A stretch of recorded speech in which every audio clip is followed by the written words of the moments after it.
Good morning. Welcome back to another live stream. My name is Franco. This is Trading Futures Live. Before we start, remember please that trading is risky and you can lose all your capital. Please don't take my trades. With all that being said, let's jump right into the charts. All right, so markets are pretty much flat. We gapped down yesterday on the overnight session, and now we are making it back, right? We closed the gap. It was nothing spectacular. We were around like 0.75% on the NQ negative. Morning, welcome. And now we are recovering a little bit. Okay, let's put my main chart. I'm thinking in doing a challenge. I do have the 1UP account that I haven't traded much.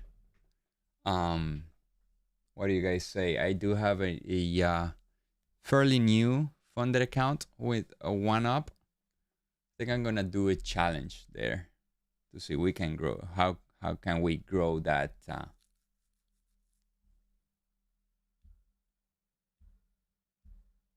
that account? Slow mode is on. Slow mode is on the chart. Let me see.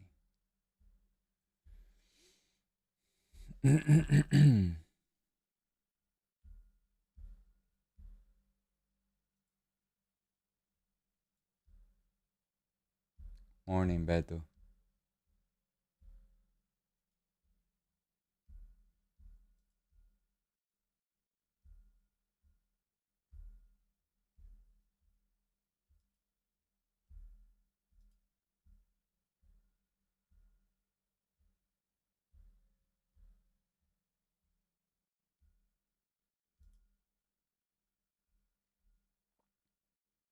All right, I think I can manage this from here. There we go. Morning all. All right, cool.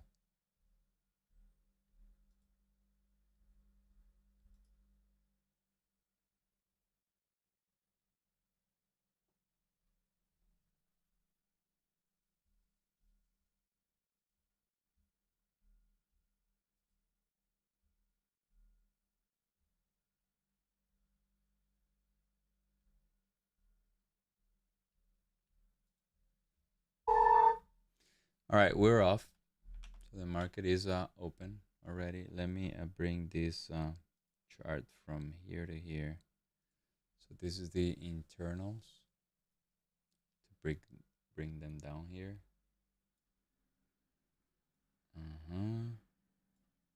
Nice. And now I can put my main chart, 500. There you go.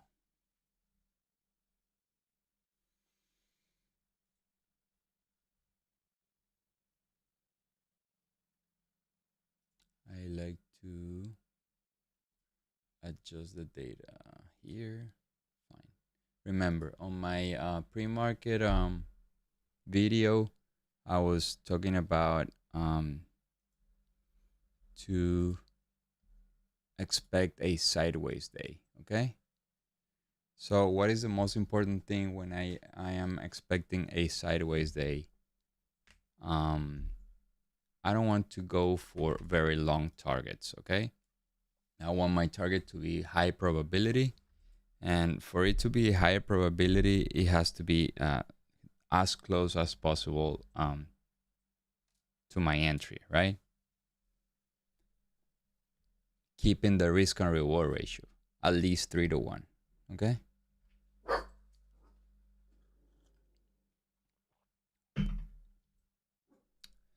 Also, another important aspect of a sideways day is that I want to enter in a very very good location, right? So what does that mean? Very good location means an extreme.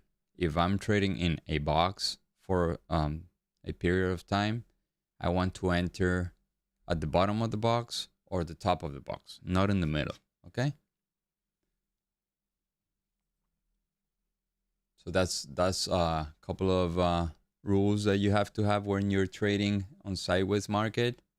Don't get in the chop, meaning in the middle. Number one. Number two,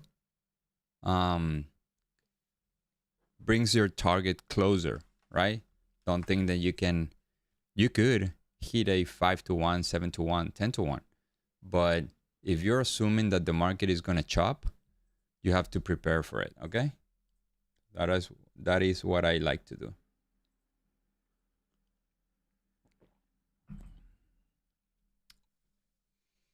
All right, so I'm going to link my account, right? I'm going to trade the one up today. This is a fairly new account. I'm going to put here 220% and max of 30 orders. So this is a fairly new account. I think I'm going to start a new challenge, a new series of video how I grow this account. Let's see how this goes.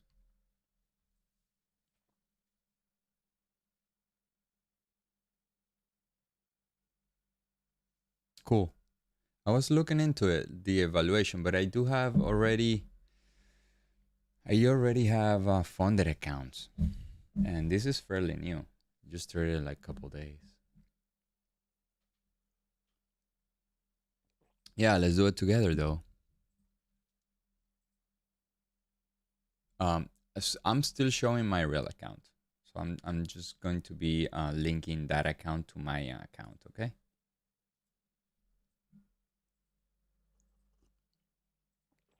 Today is a bank holiday. We don't have data for the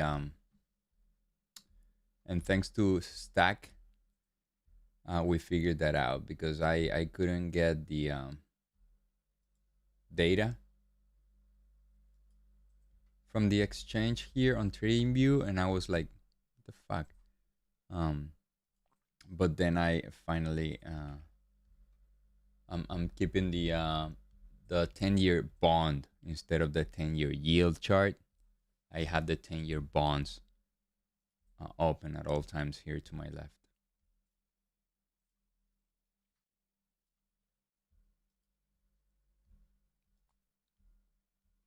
All right, so all this is overnight, right? Till we have some sort of formations here, I'll just ignoring this thing, okay?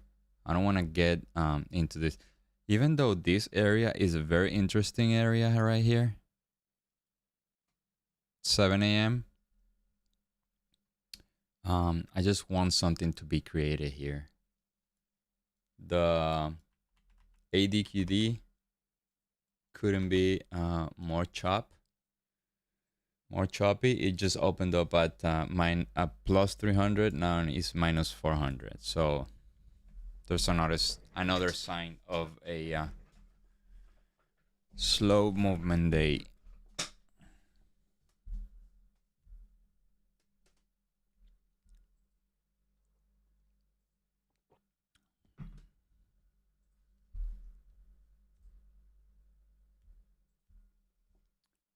Let's go see the dollar on the 5 minutes. The dollar on the 5 minutes is approaching again to the supply created during London. Yes, it's going up right now.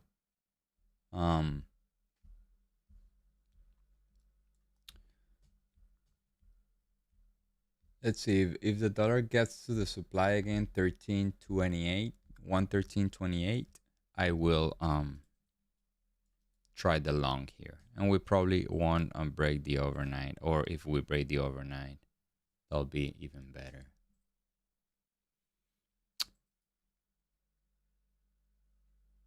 The overnight was very quiet. I thought we could have a more wild overnight open yesterday, but we didn't.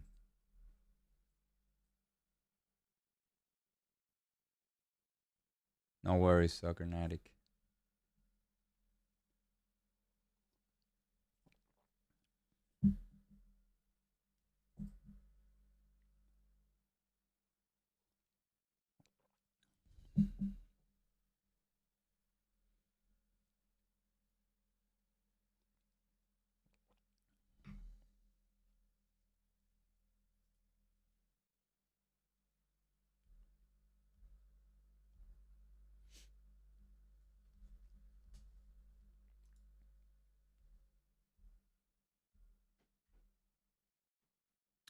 We are patiently waiting for a trading opportunity here.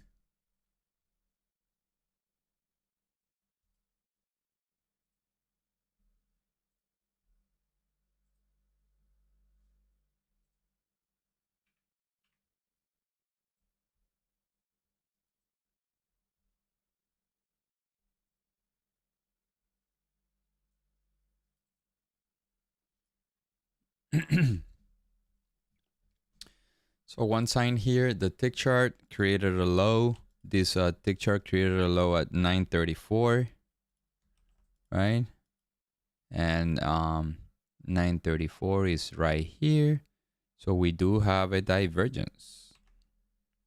We do have a little bit of divergence here, okay?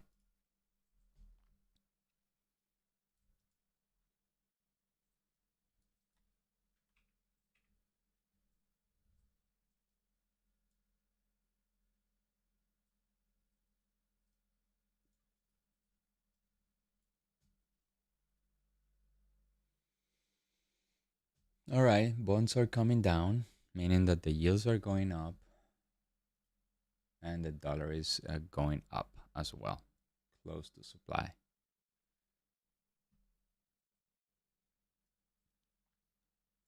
Let's see if we're coming to the overnight though.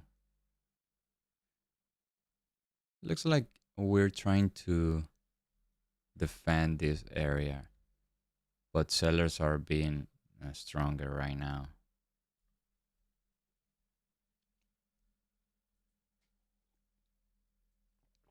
The fact that with that momentum on Friday, we didn't break the week low, I don't know, it gets my attention. It gets my attention. All right, so tick blew the low. So we might have something here. So tick didn't blow the low. So I'm starting to think that we might have this setup right here. Okay.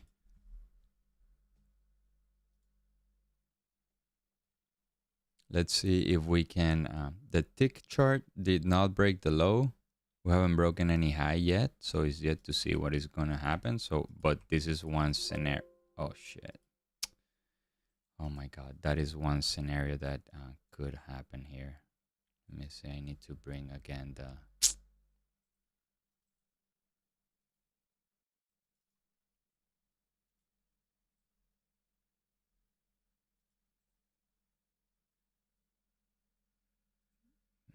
Futures. I need to bring the NQ.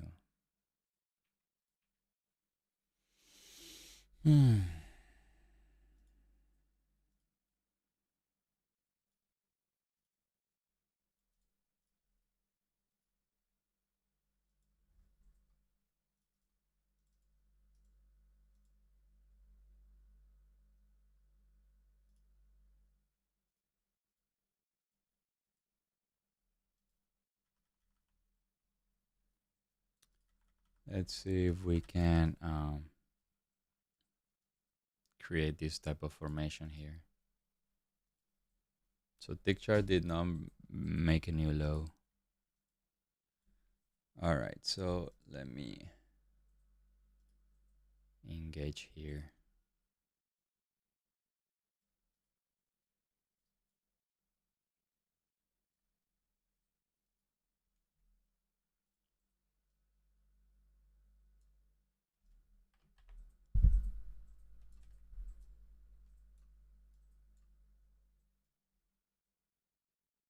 All right. Order submitted. Oh shit. Order canceled. $250. Order submitted. There you go. I do have the trade right there.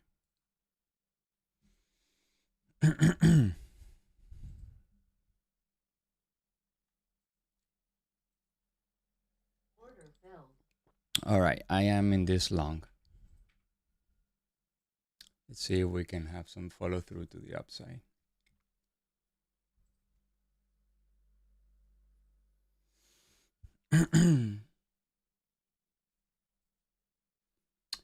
I don't know why this one didn't. Oh, I didn't take the trade on both accounts, guys. Even though it was enabled, it was not executed. So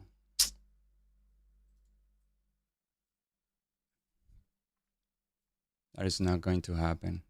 My other account is not linked right there. So I'm going to try to put the trade manually. Let's see. I'm going to try to put the trade manually here.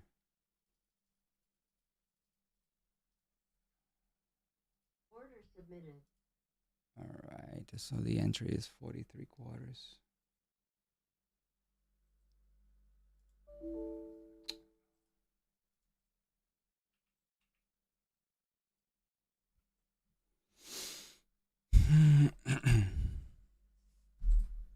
All right, the tick chart is at the lows. Let's see if we can save this pivot.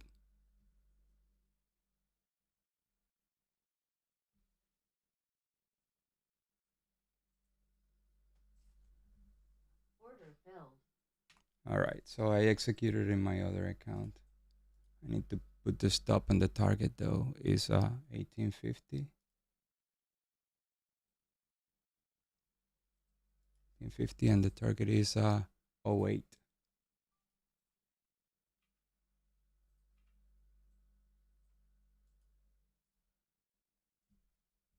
Oh, we're close to the overnight. We are close to the overnight. Actually, we haven't created the box yet.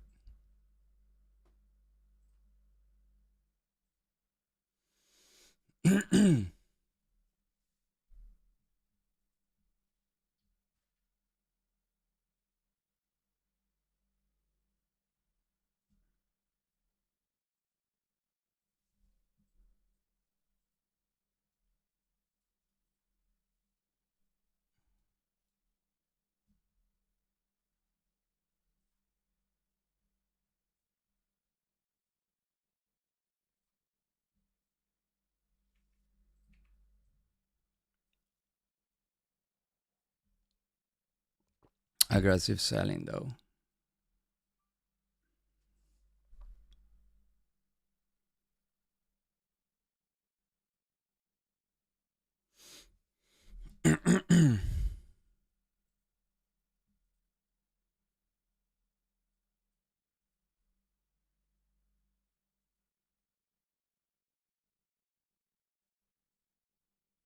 There are two possible outcomes here. Either I lose or either I win. The setup is right there. I think it's a good setup and I need to take it.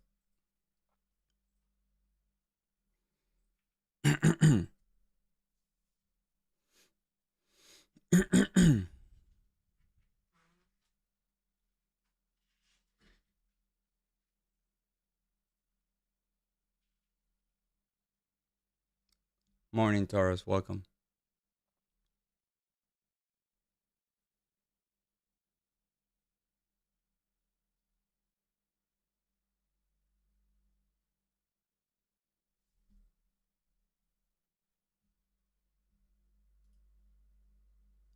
Well, the dollar started to retrace this a little bit. I don't know if this is a good thing or a bad thing for me. Let's see if we have some follow through with the dollar.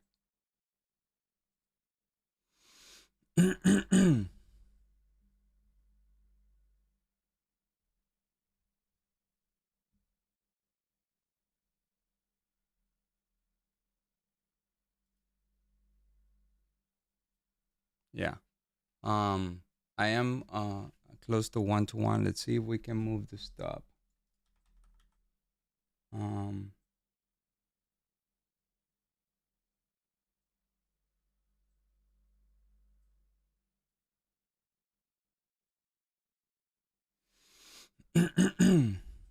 how close we were to 1-to-1, and we could re-engage in this trade if we want to.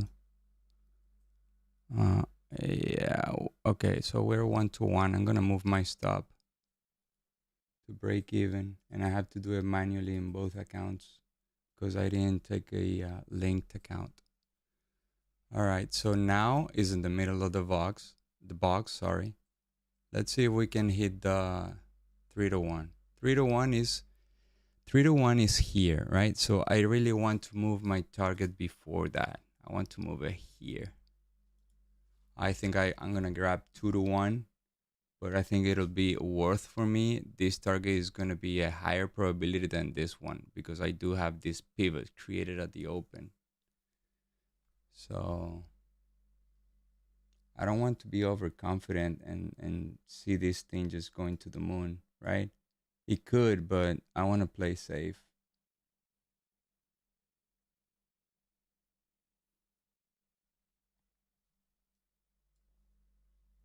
Actually, it's not a good trade, Soccernatic,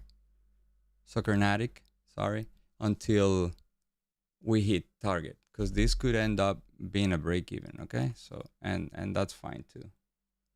So so I do have two outcomes right now, either break even or a win. It's yet to see which one is gonna be. No, there's not. But like I said, it's gonna be a choppy day. I was accounting for a choppy day. If it drops, I will try the long. If it goes up, I will try the short. And the setup was there. The setup was there.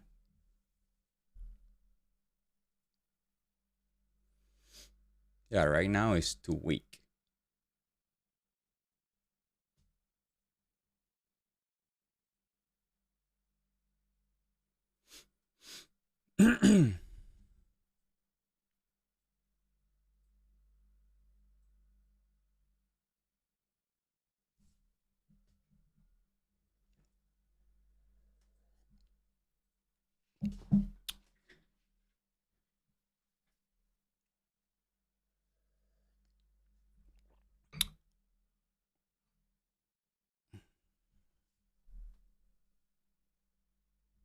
All right, I got stopped out. Break even in both accounts. There's no follow through to the upside.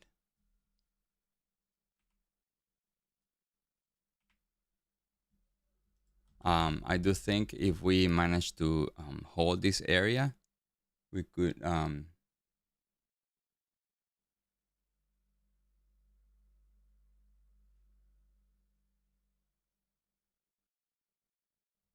yeah. The setup was there. It was worth it. And look, it hasn't broken the low yet, and it's back up. So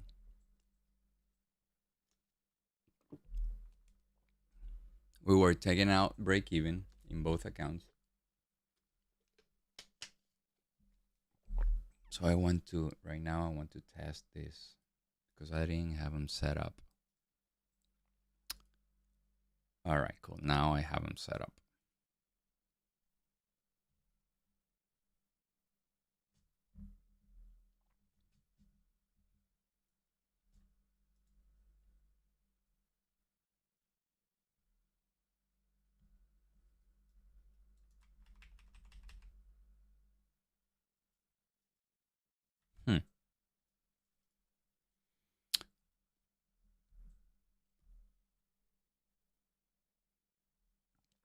The stop loss back to break even, I think, is a good psychological tool for me. Is a good psychological tool for me.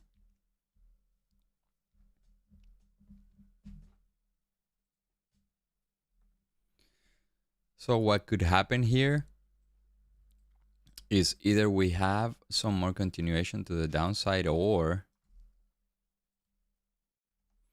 what it'll be great is create a new low but a higher low on the tick, right? And we'll go for the same picture. We'll go for the dun, come back, a breakout, a retest, and continuation, okay? But for that, we need to wait.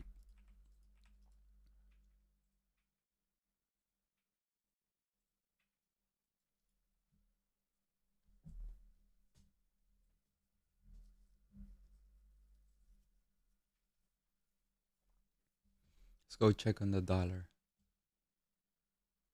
All right, so the dollar retraced a little bit and now it's back up. It's holding right there, that area, okay? So here's one other scenario that, sorry, is playing in the dollar. So we do have this supply right here that held at, it came 440 to the main supply, then created a drop, base drop at 450, 5 in the morning, came back at 7 in the morning, then at 8 in the morning, now at 9:40 in the morning. So let's wait for the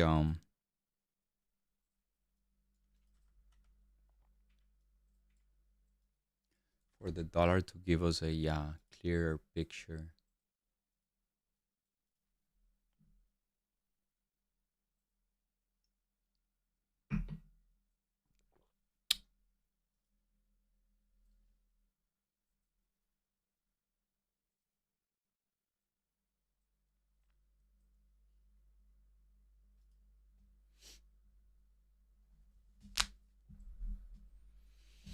If you guys are watching and you like what I do here, please click that like button and subscribe so I can reach and help more frustrated traders. I was very frustrated, and I was um hoping someone could help me, but I didn't have no one, right? Um that's why I'm doing this too, because I think I could help more people. All right, so finally the tick chart broke down. So now it's coherent to the downside, okay? Now it's coherent to the downside. We haven't broken the overnight. We haven't broken the overnight yet. So nothing in my bias has changed. I'm still think that this could stay sideways for today. Certainly the dollar hasn't broken any high. The yields, yes, the yields are close to Friday's high. The yields are close to Friday's high. So let me go here the 4 hours so I don't get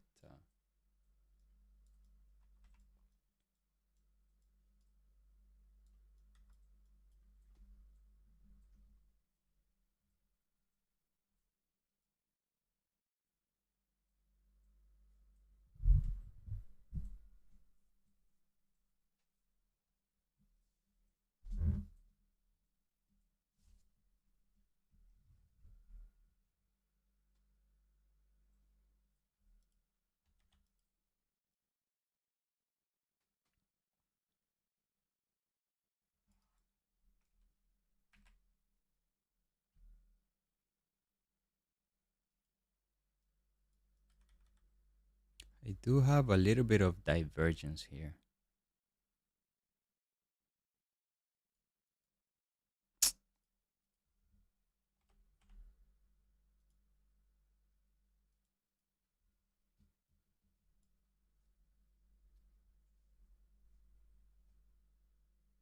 I do have a little bit of divergence.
We are close to 10 a.m. Remember, 10 a.m. is a very sensitive time for the market.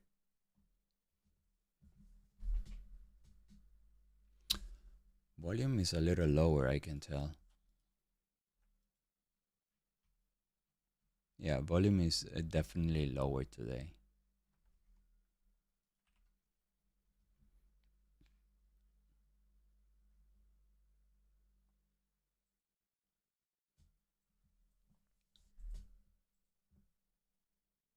So my first entry was a limit entry. Okay, this one I wouldn't treat it the same. I would take this confirmation. I need to see the tick chart just coming back down to give me some exhaustion.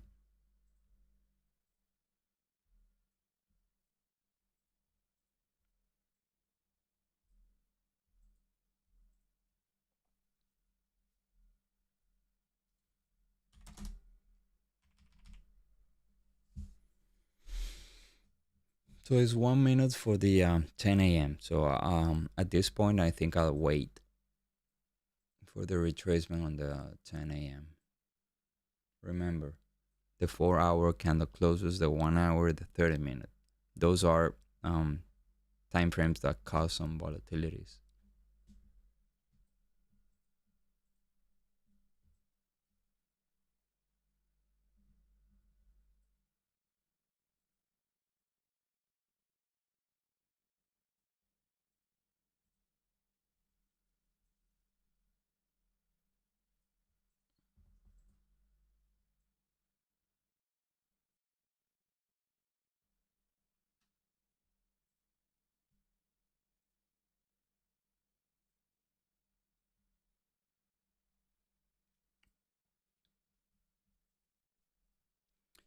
If this barely breaks to the downside and the tick chart does not, I think it'll be a nice area here, the 17.25.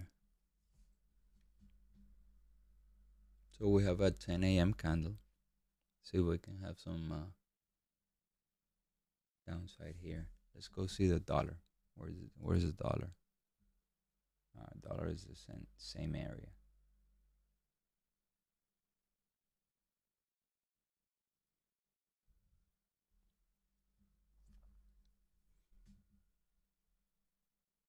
All right, cool. Very good on the tick chart. Very good.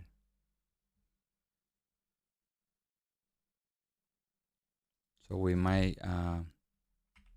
need this to chop around and create a double bottom right here. But the tick chart is good.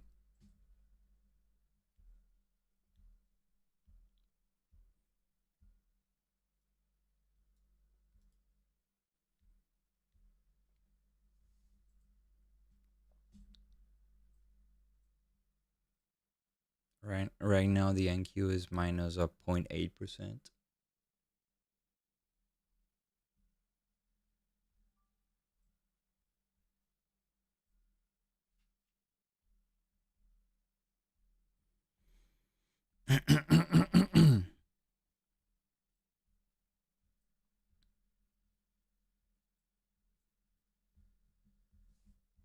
Let's be patient here. I don't want to rush, especially into the long, right? I want to be more confident on my setup.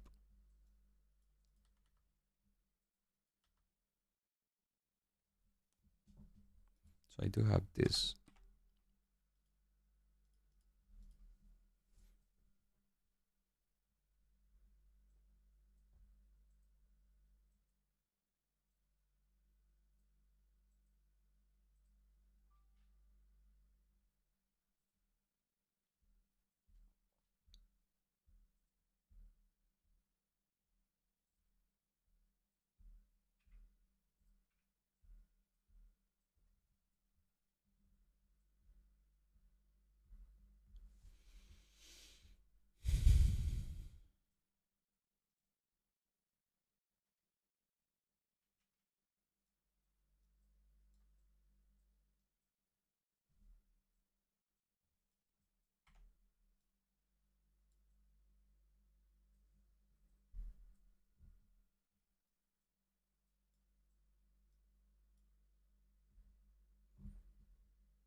Hmm.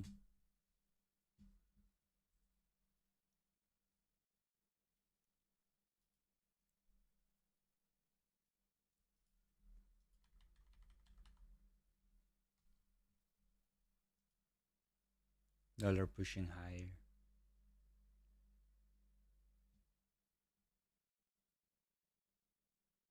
I think until the dollar reaches a supply, we won't have a retracement to the upside.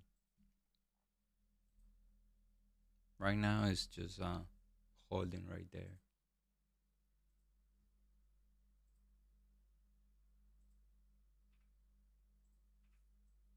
Looks like the dollar wants to continue.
So we're setting a low on the tick chart. That's pretty good.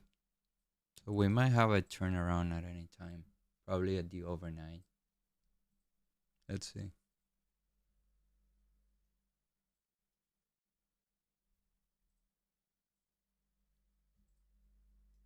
I'm waiting. I have no action plan right now. Just waiting for this to give me a pattern to for the reversal. But if it is spiked high enough, meaning around here, I could take the short. But for now, I'm just waiting for it to give me the turnaround setup.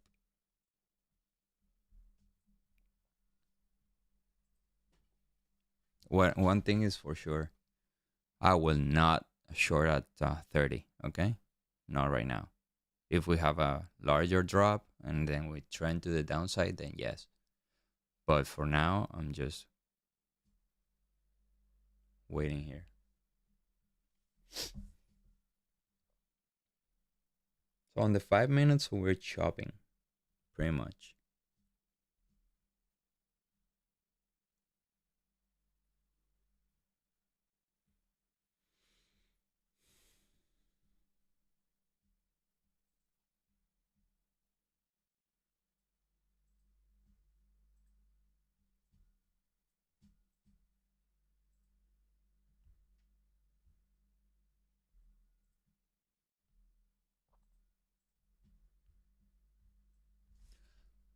Right now, a good possibility if we are seeing a turnaround is a continuation after these pivots, okay?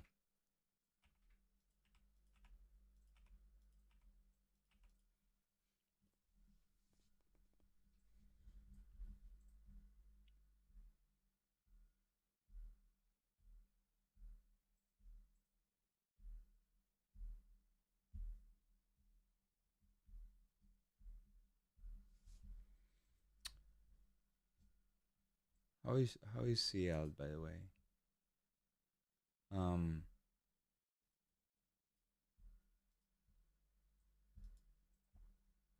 who of you guys come to my pre-market?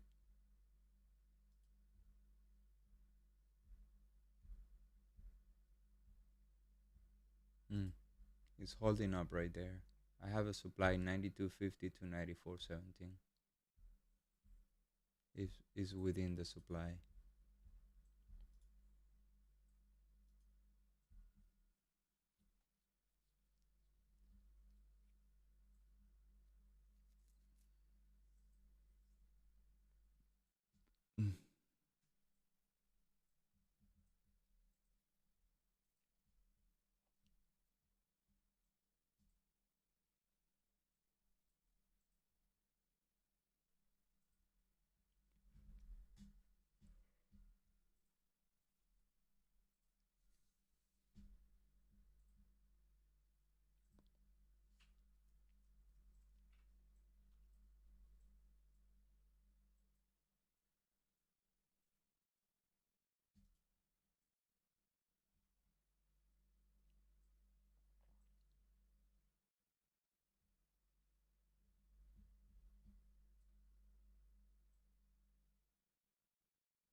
This thing is struggling. The tick chart is struggling big time. Every time we're in positive numbers, it just turns around.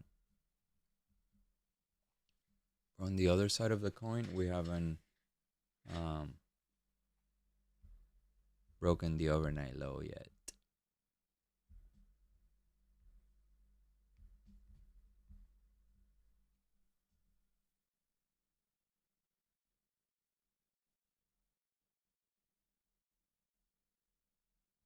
No worries, Soccernatic.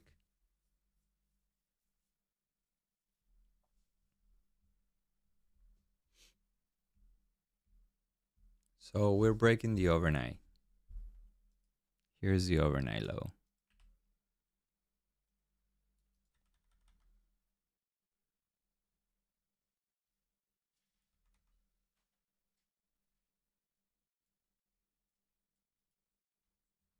It's very common that traders will try to defend the overnight low.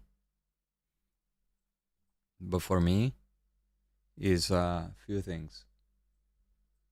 I do have a divergence on the tick chart. Pretty clear. So the low was created at 54.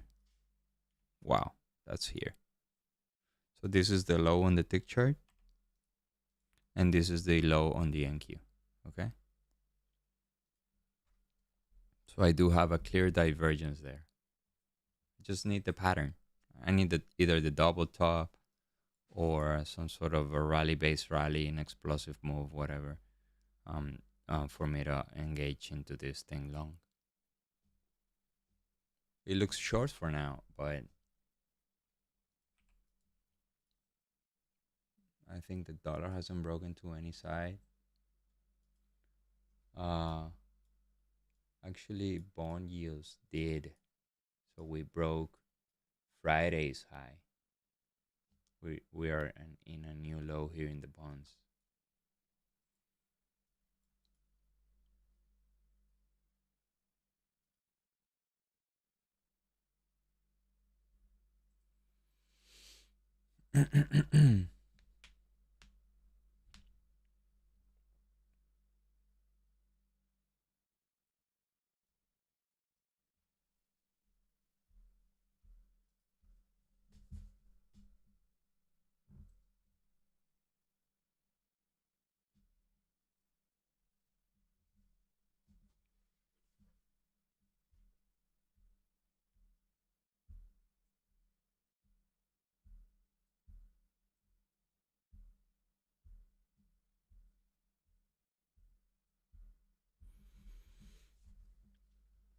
If we manage to break the high, probably this will be a nice area. If we manage to break this high.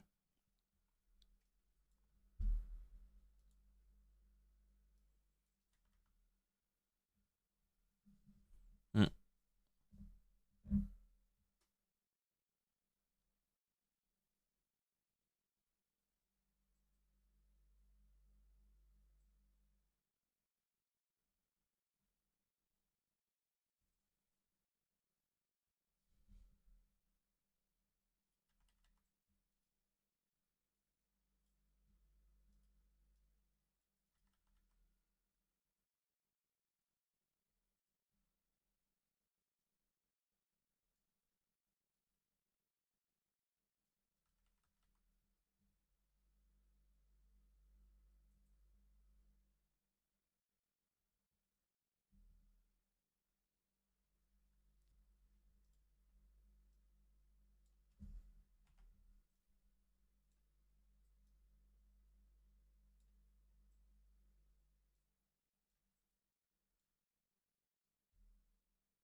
All right. So I do have an order right there. See if we can have this trade.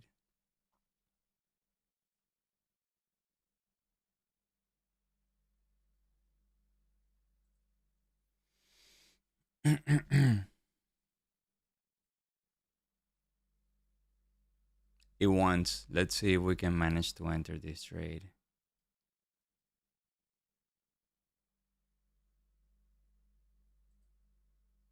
Like I had the setup, but I didn't click um, early enough.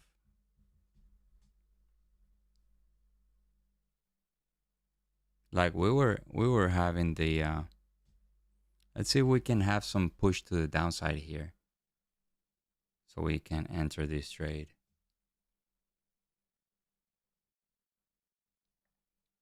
Ideally on the next 7 minutes, but for that is the next.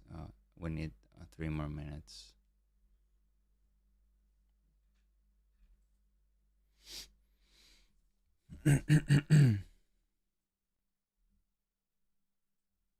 Look, it makes a lot of sense. We broke the overnight low, right?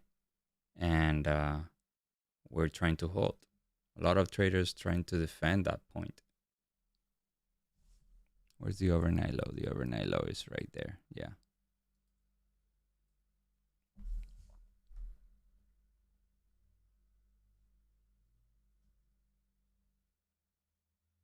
I think I hesitated. I could have taken it. I actually had the setup. I was not fast enough.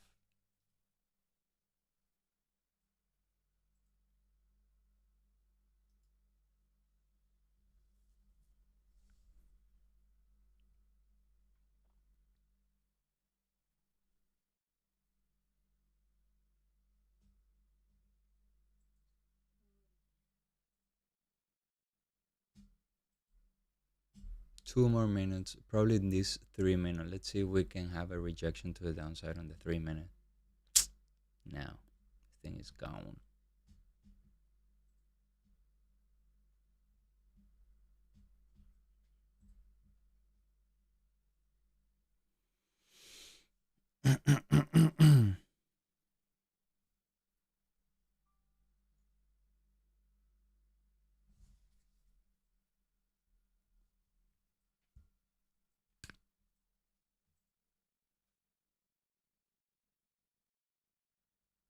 At this point, I could even bring my entry here, but I need to lower my number of contracts. And my target will be a lot higher, so I'm not very motivated to do that. I actually just want to either fill this order or just miss the trade.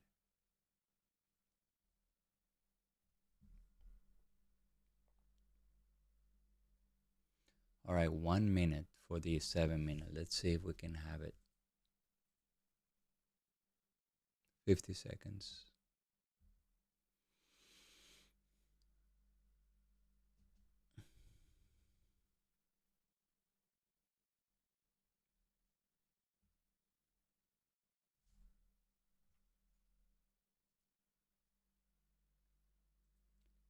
The dollar is slowly grinding up.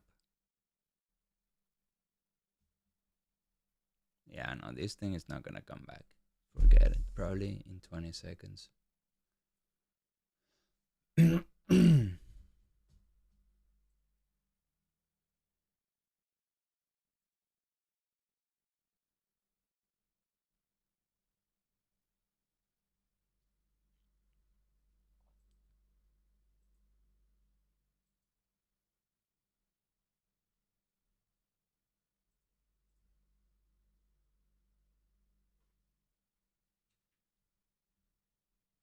Yeah, I know. Gone. MB, we missed it. How do you know that?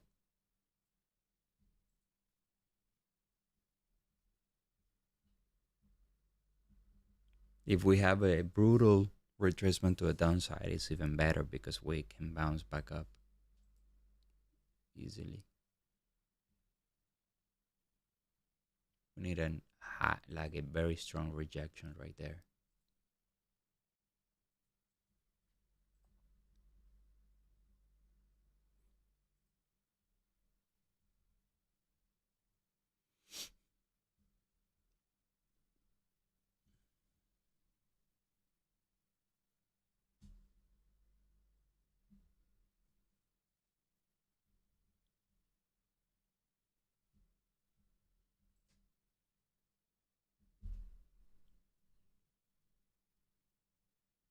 So you made money already?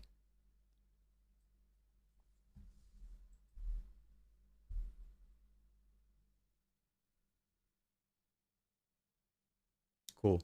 Nice. I'm just waiting for my setup. I think this setup was pretty good. I just missed it.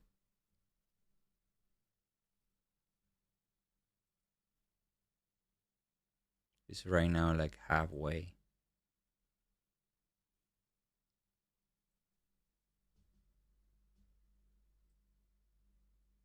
Yeah. It's in reality it's not moving much. She's chopping.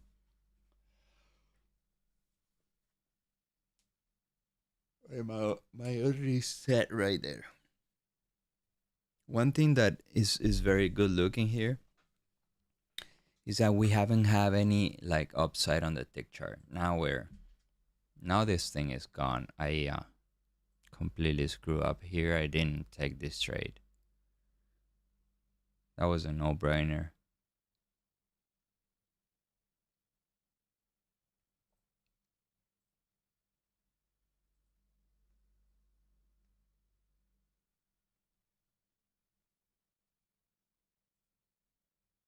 I don't scalp, but I think there is room for me to take this type of trades 3-1. I do not scalp anymore. I got burned.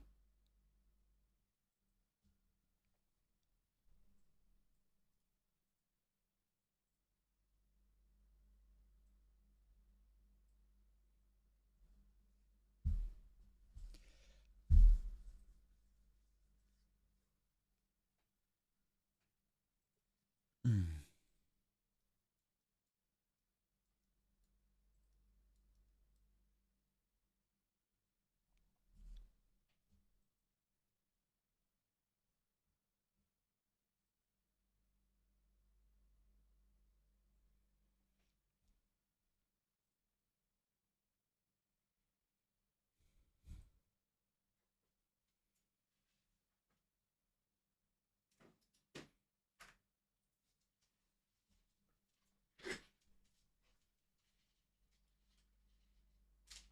So the dollar is slowly grinding higher.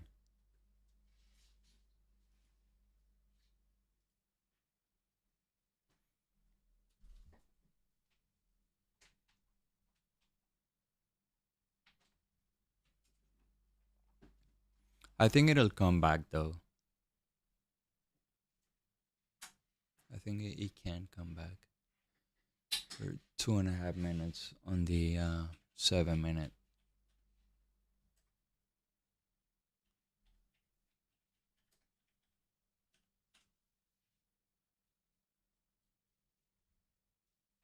So what I'm going to do here is the following.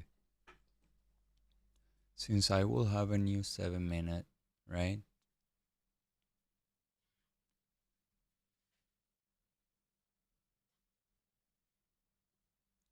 I will just let it come in, right? I'm gonna cancel this order. I'm gonna let it in and activate the order. So I do this. I'm not gonna take a limit.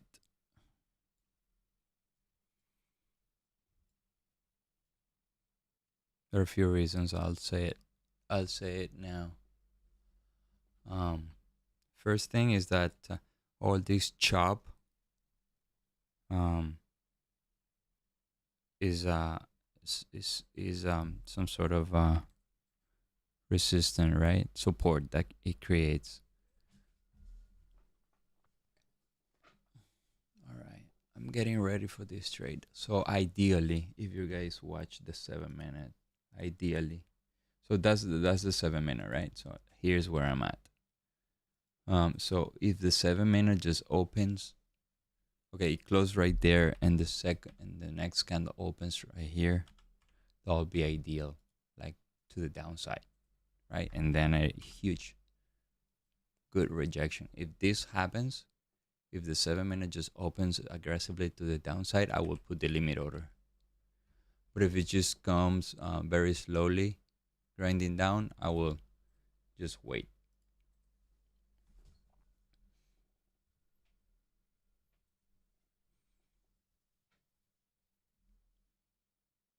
$30.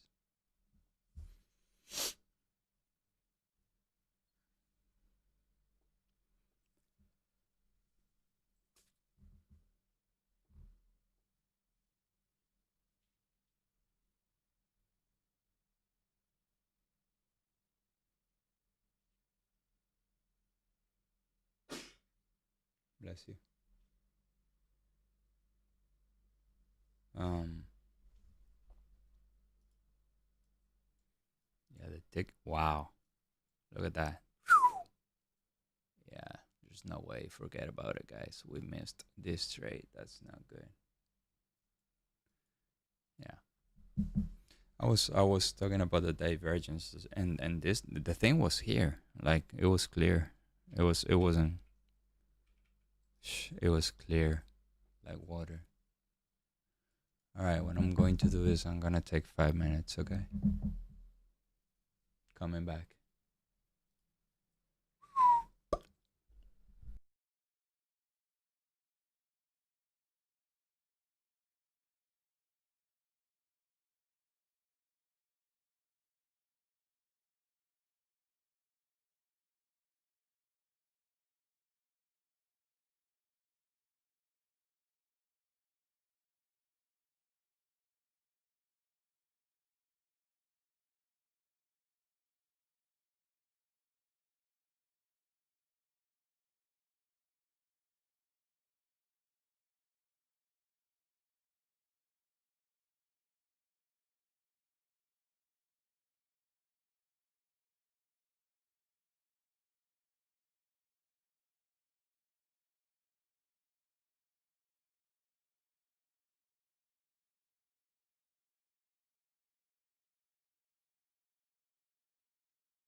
My target was 11,053 quarters. It would have been met right there. Oh, stack.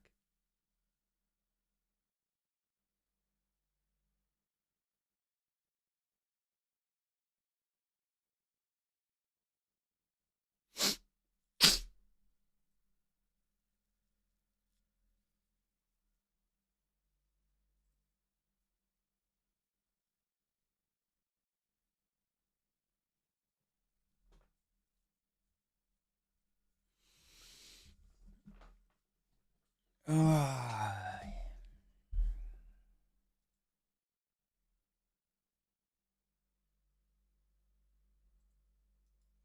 This is just not good. Like I had the setup here. I didn't take it. That's obviously something wrong. I was hesitating here.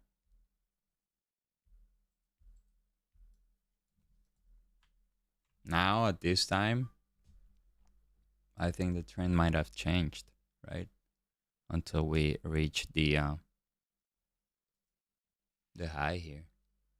Now, one thing is if we break the 76, like around here,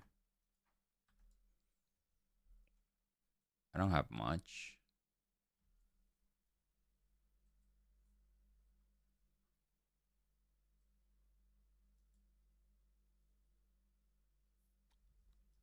If we break this, there's not much to the left.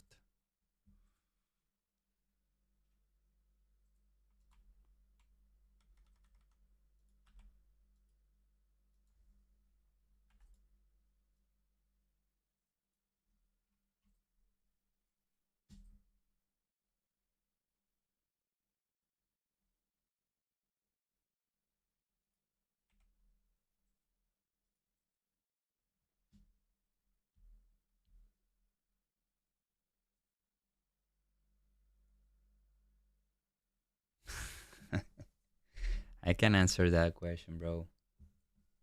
Don't worry. No worries. Did you open the channel already?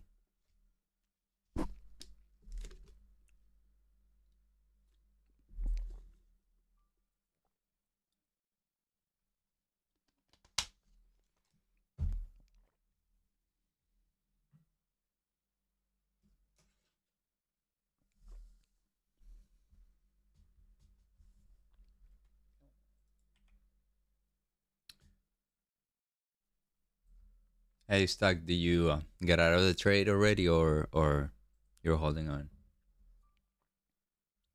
Remember that today is a sideways day.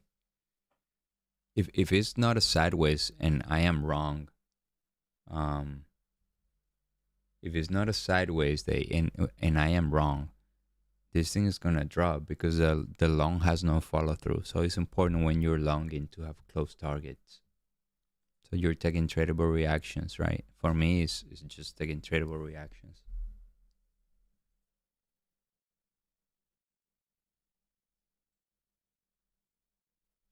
Yeah, yeah. The silent pressure is tough.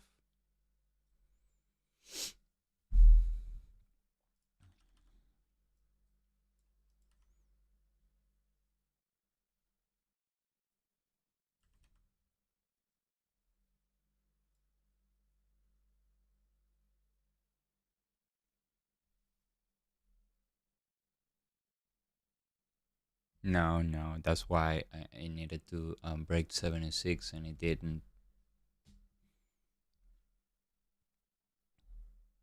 Let's go see the tick chart. So the tick chart created a new low here, and the NQ didn't.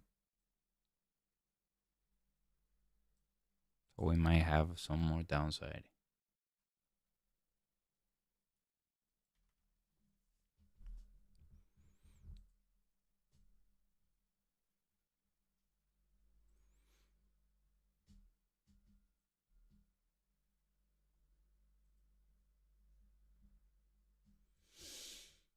So we did have a nasty 7-minute rejection.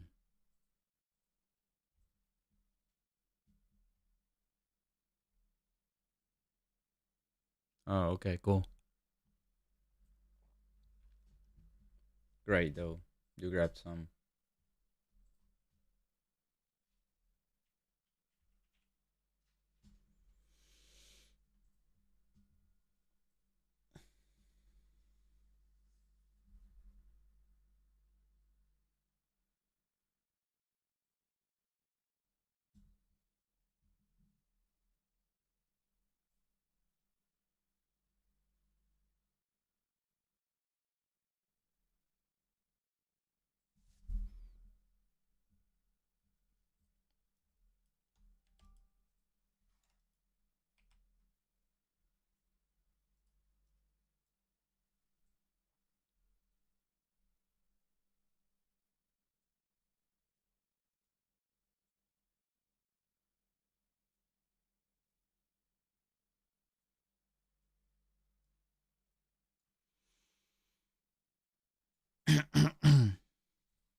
right now at this point is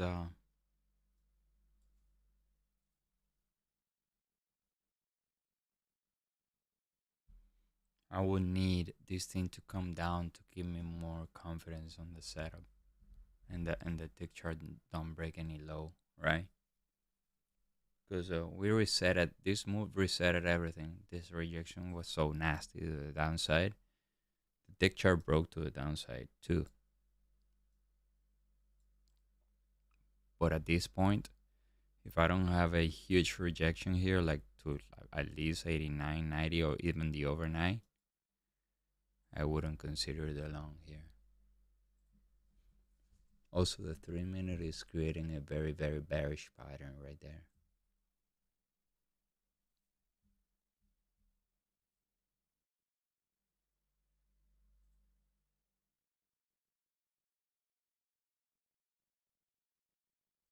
You were up, now you're giving profits back. MB, that's a good way to that's a good way to keep you out of doing stupid shit like what not to do. Ask yourself what I shouldn't do.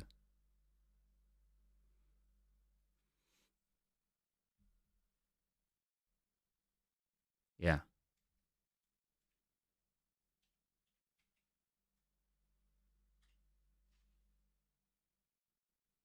All right, so the 7 minutes and the 3 minutes are pushing down, so there's no way for me to take a long right here. The long was this one, and yeah, it looks like let's go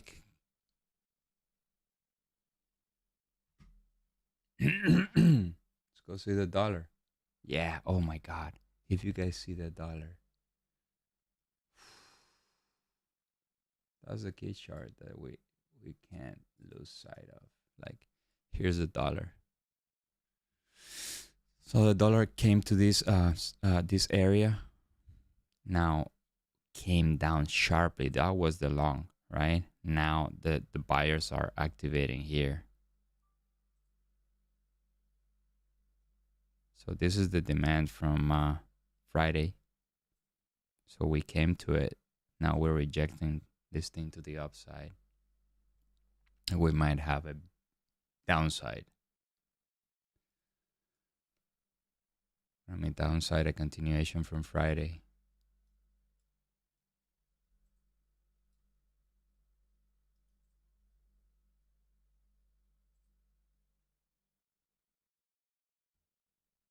Yeah. In reality, I was looking for the long because of the tick chart. I did not take this one, and now this shit is just collapsing.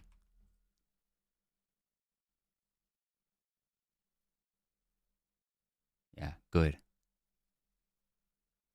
See if we can have the retracement on the next one. Now that we broke the overnight low, I'm more thinking in a trending day here.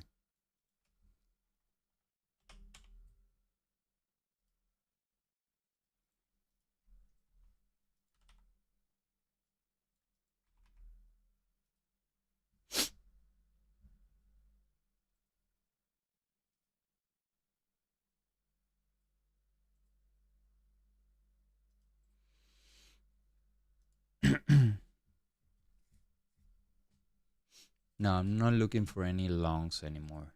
Okay? Wow. Wow. I'll tell you what, the 10-year bond is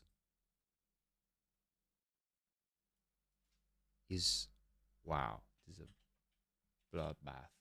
Oh my god. How can I read the yields? There's no way for me to read the yields.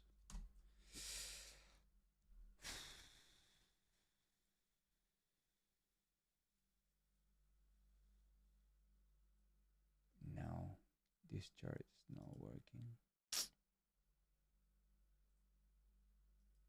I think there is no way.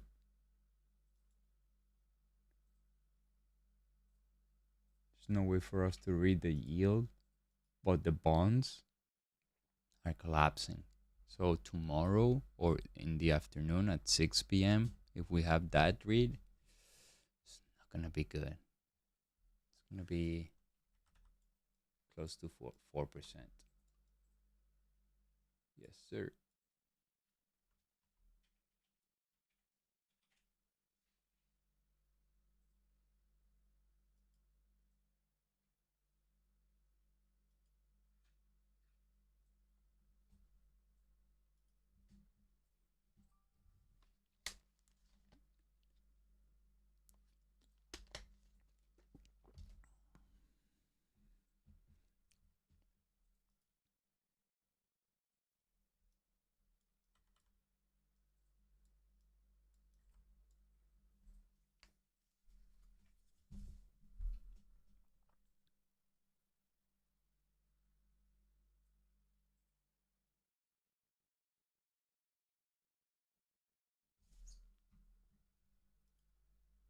So I did have two opportunities in one, right? So I did have this one. Break into the upside. Sorry, that wasn't the one. It was this one, okay? And then I had this one. That worked out perfectly too. Came here. So I want to see if I would have gotten this one 3-1. Yeah, easily. He gave like 5 probably. Yes. Even 6. There you go.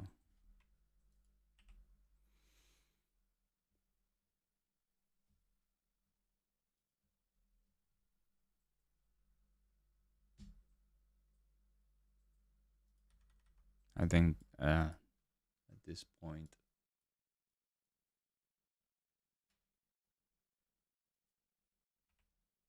this point, even this area, 11,000 is going to be a good short.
So I've taken just one trade. It was a break-even trade.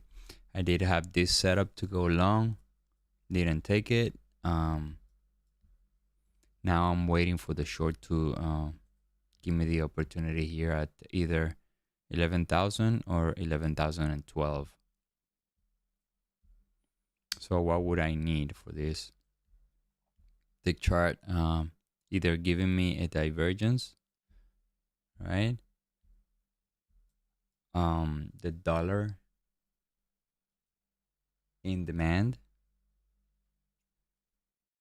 not in supply.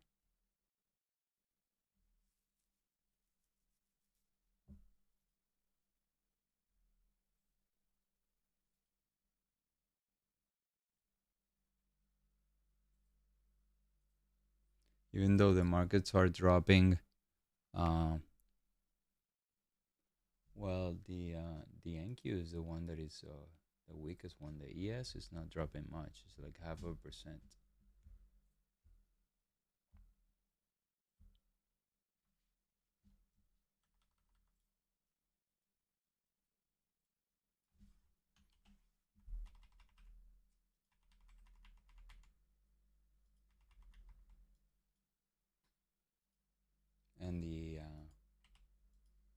YM is holding pretty nice. The YM is basically flat. The one dropping is the NQ.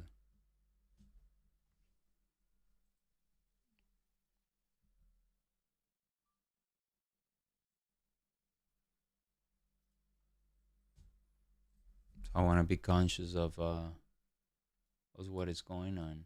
Like the NQ is the only one really dropping. The ES is dropping, but not much. Then the RTY is 0.5% negative, and the YM is just 0.3% negative.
What are you guys thinking? It'll continue to go short, or it'll bounce from here?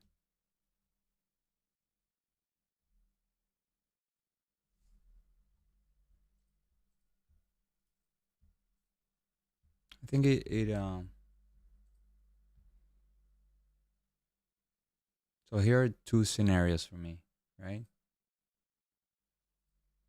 Here are the two scenarios. If it doesn't bounce from here, if it doesn't bounce from here, I would see if the dollar crosses this white line, right? And if it comes back here to this, so I'm gonna just delete that one and put some circles here.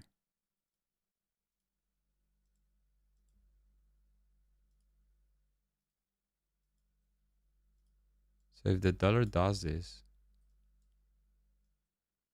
we can have a nice short.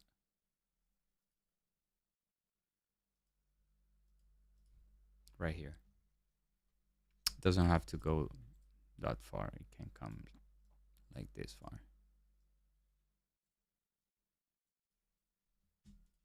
if we manage to break this. If we don't break this, then the market might turn around from there.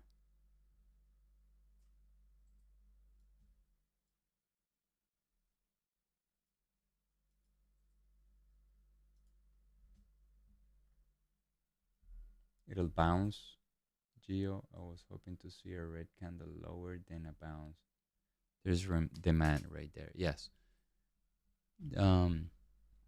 Last week, but all this area is overnight area. That is the last Sunday. Okay, not yesterday, the previous one, right? So I don't think he's very strong at this point. Okay, but anything could happen. Right now, my mindset is okay. Give me the retracement so I can short this thing. Okay, that's what I'm thinking.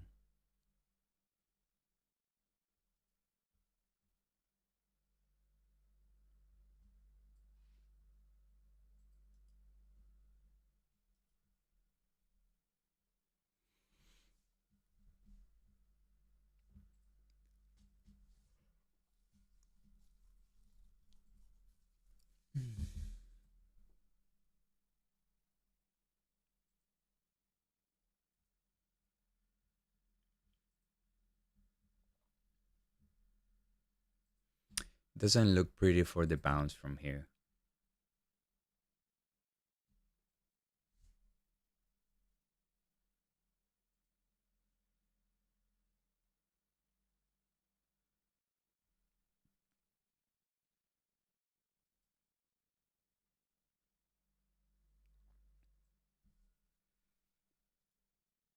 Yo, the dollar is breaking up and this thing is not bouncing.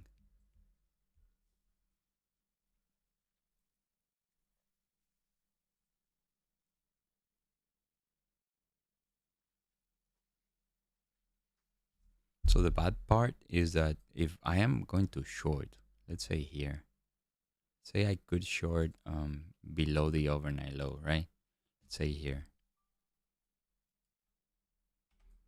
I'm gonna have to bring my risk down like less than half.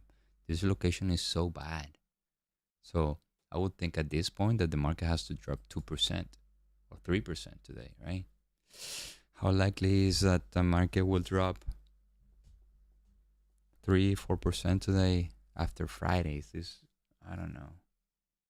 It could happen, yes, but it's not very likely.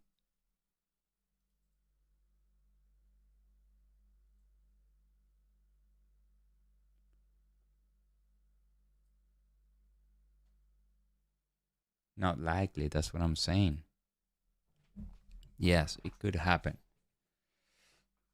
But for instance, if I want to take this 975 supply, bro, I will need to bring my risk down to something like very, very marginal, like $100 or less. Like it's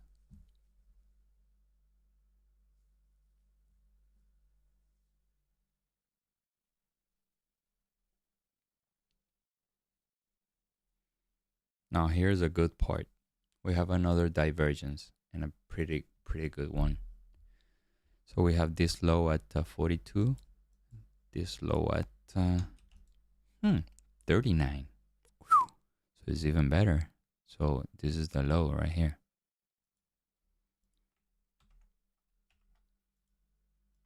Low on the tick chart.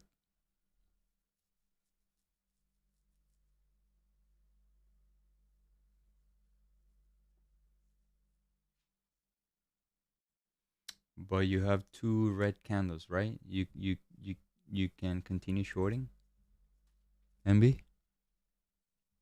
Because I do have this divergence right here. I know it looks pretty ugly. I know.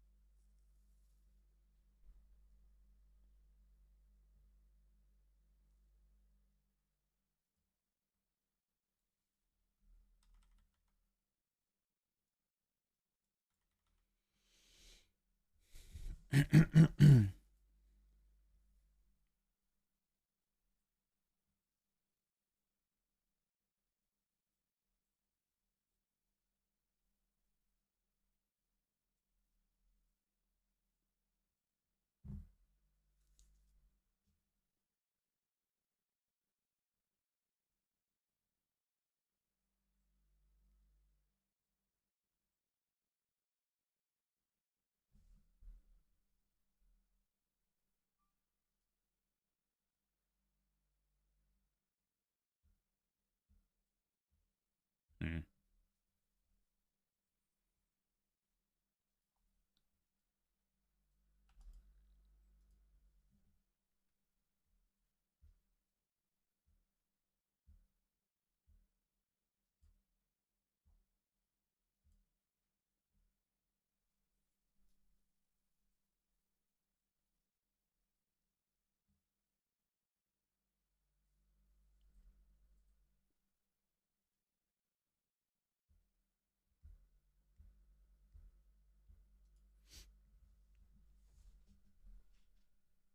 So I'm trying to be very patient here. I don't want to take a setup that is just not there. I know it's moving to the downside, but we were not short bias till like 9, like 10, 15 or somewhere around there.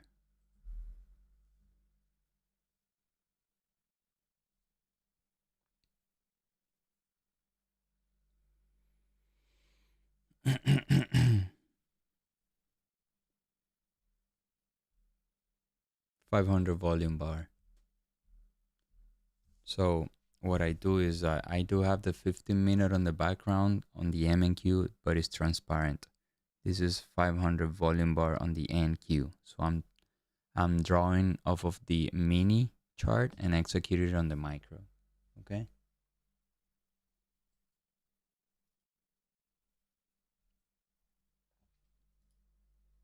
Instead of me watching the 1 minute, which I think reduces a lot of noise, I want to see the noise on the volume bar. That's why I see this one.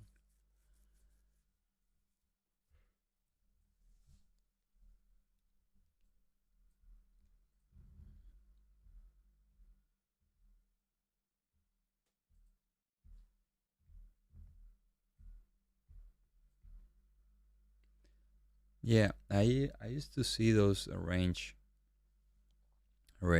charts, but I think the volume bar for me gives me more perspective.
All right.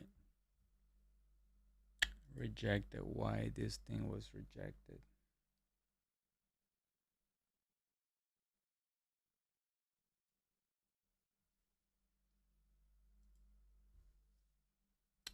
Buy qualified contract would exceed buy stop order market.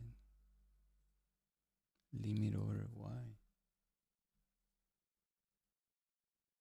Trade group account settings. Maxed 30. 22.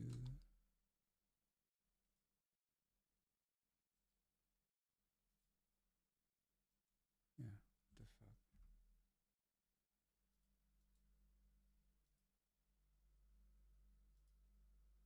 There we go.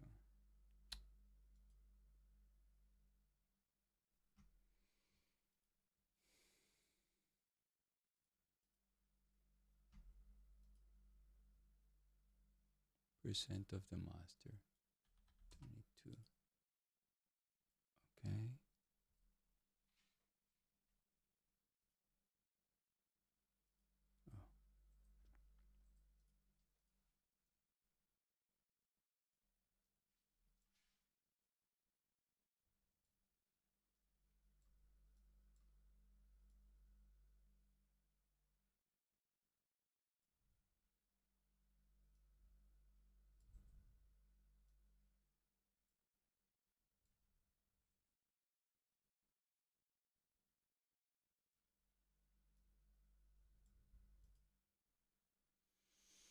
Okay.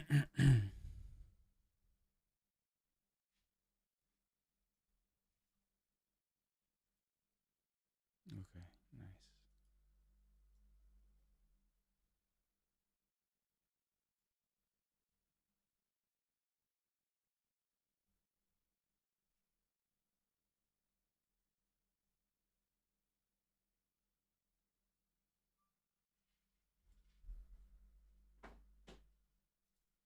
All right. I do have an order right there. Looks like I'm gonna get filled.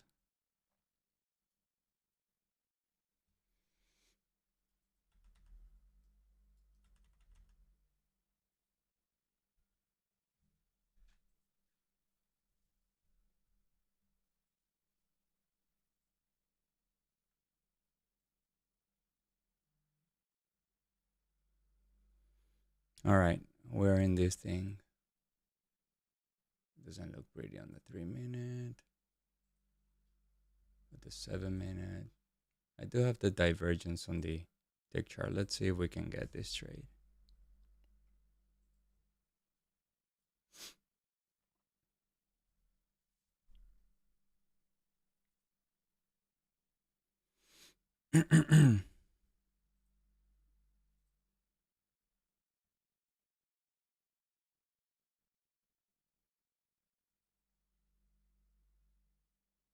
Yeah, it doesn't want to break that.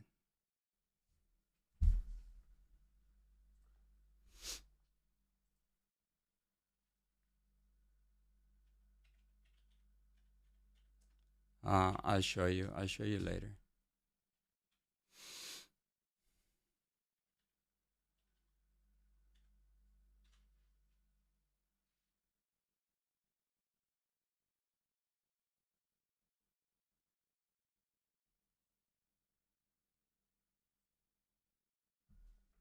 So I needed the 7 minute to break the high. If this doesn't break to the upside, that's not good. I need the 7 minute to break. Its high is 55, 55.25. I need this to break to the upside. If not, my trade is not gonna work out.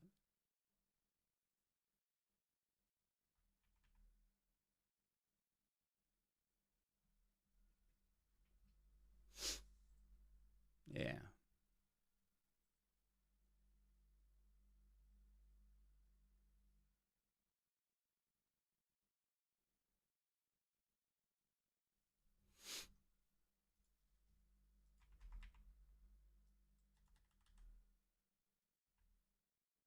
Yeah, we didn't manage to break the high here.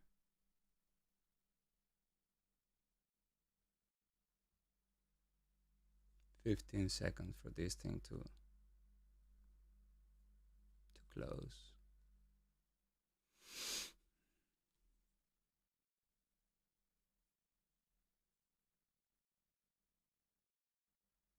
So new 3, new 7. Let's see.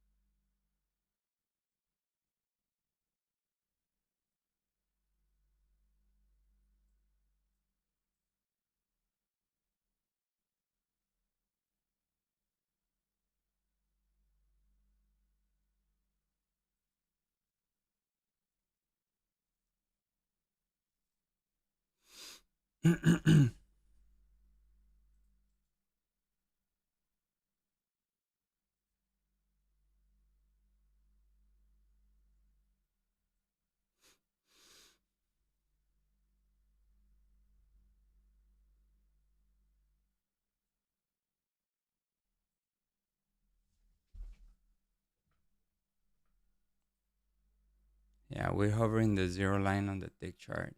It's not good. I would like at this point to be more in the lower of the chart in the tick chart, but it's not. It's in the zero line. I might bail out this trade though. Let's see. The 3 minute is not too ugly. Is Let's see if we can break 55. That's the point that I'm looking at right now.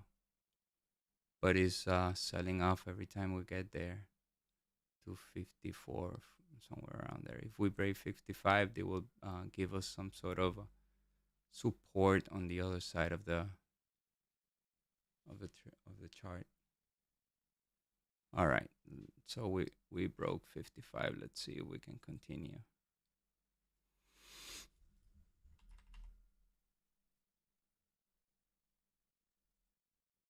All right, I'm gonna protect this trade because I am very much counter trend, and the tick chart made a new high.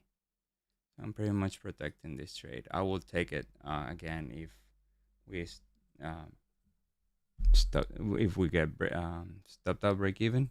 I will retake it later if we have the setup. Okay.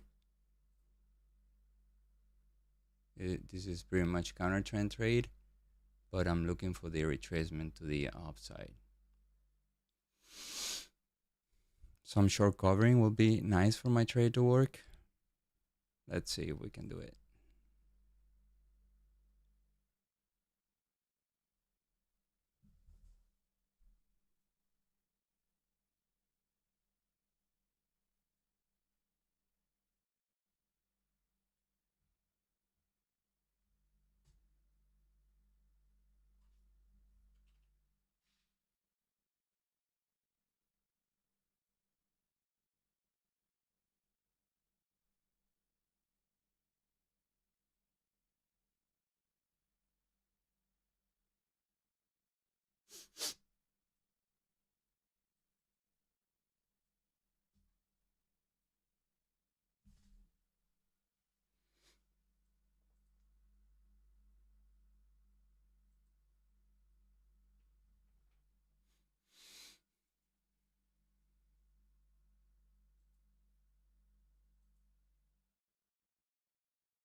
At this point, it's a zero risk trade. if I get stopped out break even, I will reevaluate and see if I could retake this trade. But for now, I rather protect my money instead of just risking the entire amount.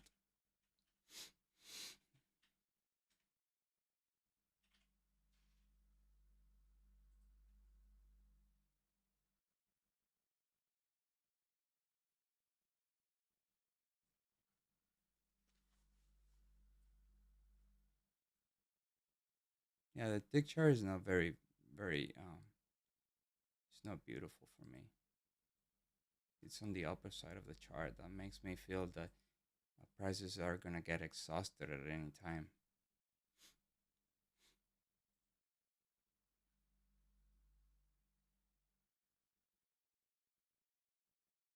I'll catch up with the chat later, okay?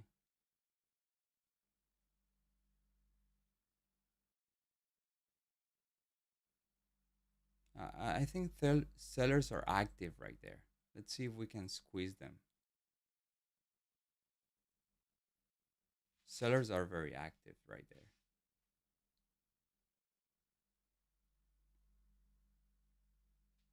There's a 1.5 minute for the 7 minute. Let's see if we can break to the upside.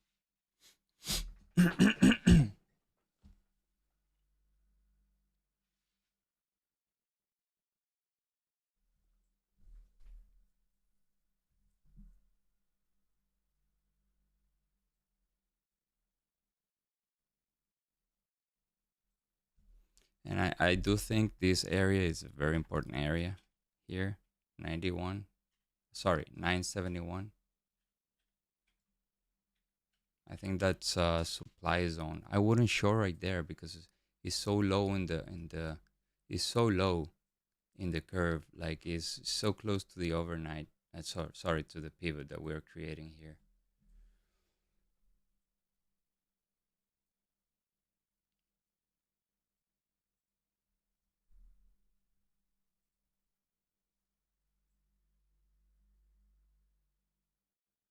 I have seven contracts and I have 15 on my funded account. So total 22.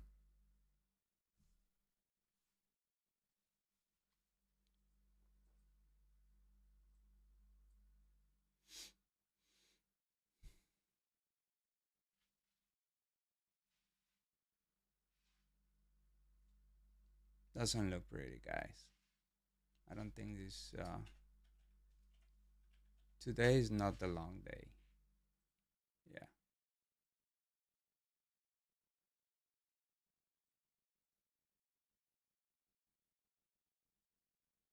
Today is not the long.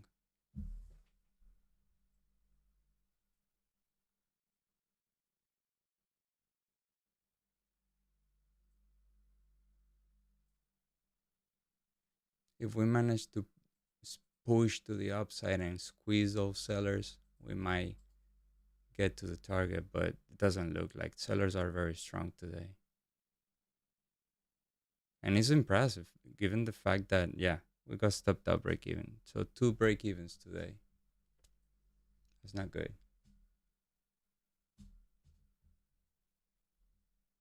Yeah, no, the downtrend is dominating. But at this point, for me to short, it has to be up here, right? There's no way for me to just short right there. So I got out break even. And this thing is bouncing. Oh my God. Twice. So the first one ended up working and the second one. Look at that thing. Look at that. Oh my God. It is what it is. Here's when you have to be strong.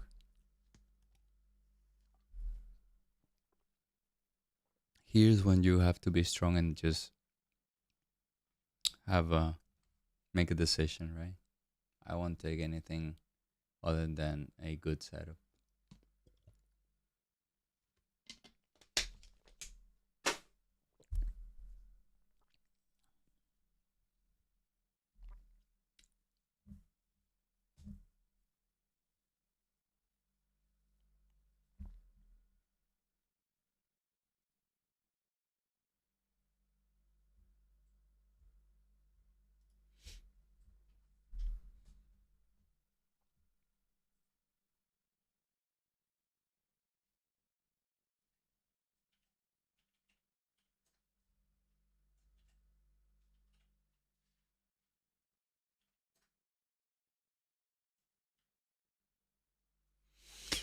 I know. I force myself to just stay in the trade until my target is hit. The first one would have gotten target. So I got stopped out break even. No. No. I stopped out. I got stopped out break even. The second one was here. I didn't take it. Yeah, this one I didn't take it. But I did have the order right here.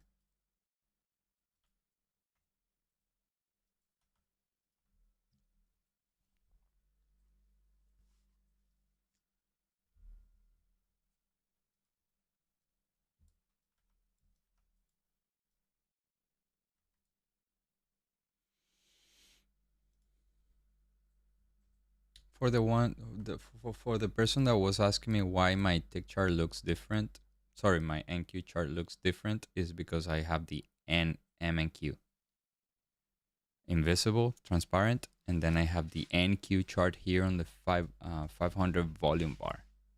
500 volume bar. It's not a minute chart.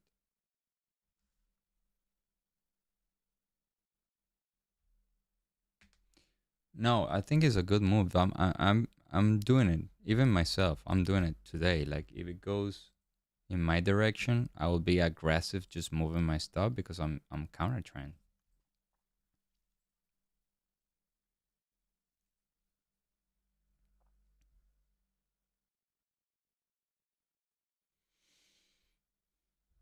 Another rejection on the 7 minute. That is impressive.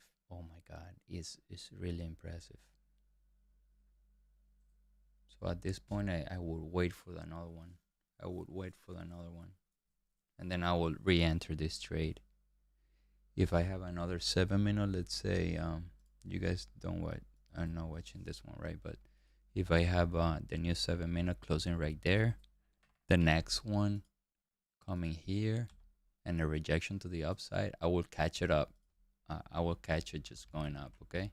But for now, I'm staying put. If this one goes, fine. I wouldn't. I have no opportunity here. If the next one comes and opens up there, then yes.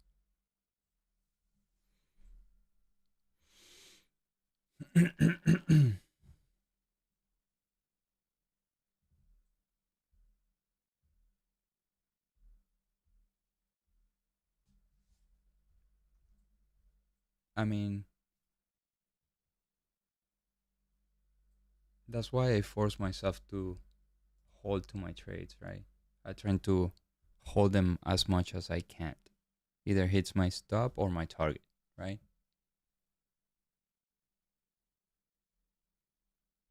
There we go. I think the divergence are playing correctly after all today. Yes, it's dropping, but it's sideways.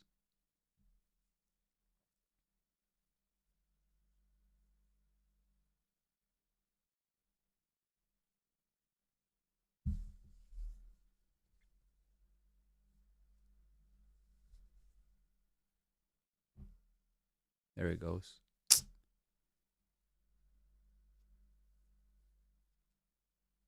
At this point, to take a short is very difficult.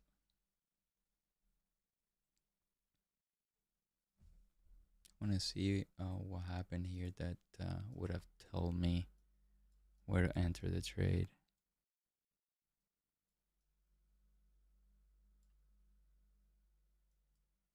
So this is 09. Where's the 09 here?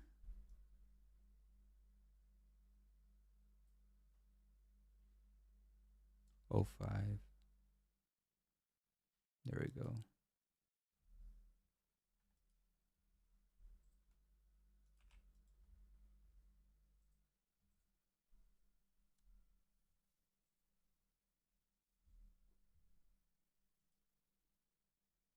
Certainly the overnight is an important point here.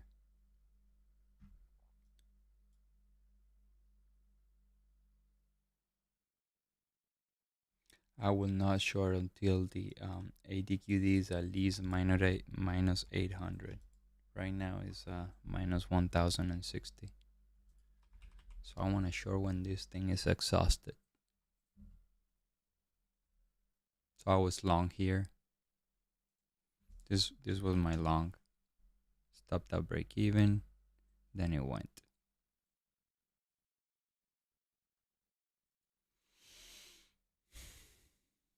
Still, my target hasn't been fulfilled yet. Is 95 1/4.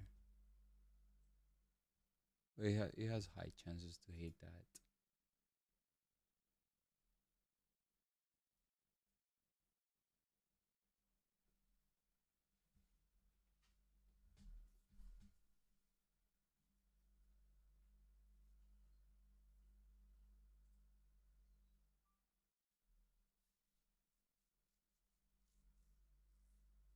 Where's your POC though? Let me go check the POC for the week.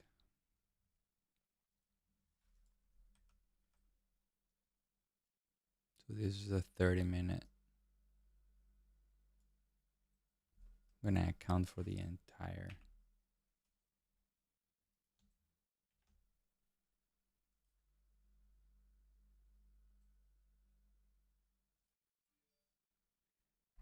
Oh, the POC for several days till from September 22nd is at 11,327, so it's a lot higher.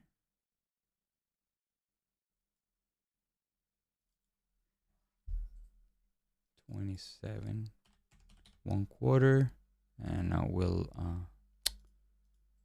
here, and then we'll put here POC.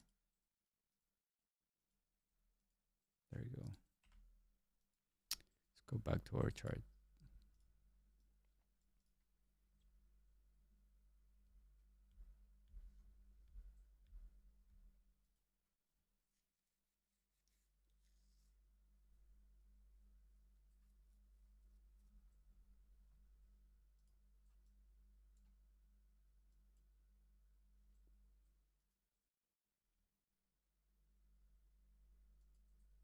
All right, so the dollar is doing its thing right here. So the dollar is doing its thing. So honestly, I rather this to give me 11,000 or 11,012 for me to take. But the dollar is right there. You remember what the scenarios that we put on the dollar? The scenarios that we put on the dollar was breaking to the upside, coming back here to test, and then a continuation. So right now it's pretty much doing it, okay? So the short is not bad right there. I actually didn't like the short right there because of the location, overnight low. It's not bad, but I have better geometrically. I would say geometrically, I do like this area better. This one has no retest right here. You see that? I like one retest. There's no retest here. It's just pure location. The retest is this one.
So at this point, I'm just I will see the short at 11,012 as a possibility. But right now is in the middle. The long doesn't make more sense to me anymore because of the dollar. It did its thing. It came here. Um, for me to take a long here, I will need the dollar to be in supply, but now it's breaking everything to the upside. I don't have any high quality supply.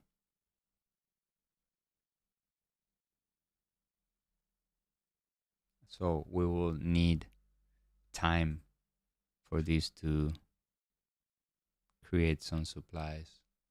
What I mean is the dollar that I'm talking about.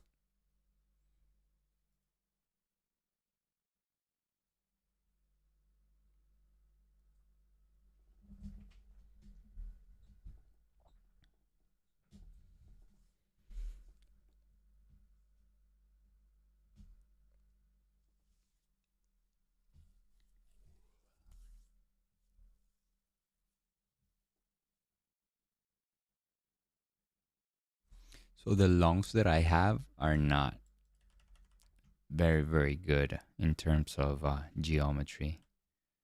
Like I probably will do 941. But at this point, I need to see where the dollar is at.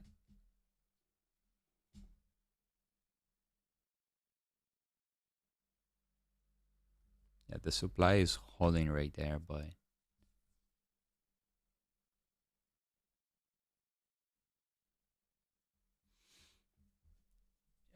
it already did its move, and I didn't want this location. So if it comes back to the that those circles that I draw, and we have it here at 11,012, that will be one opportunity for me.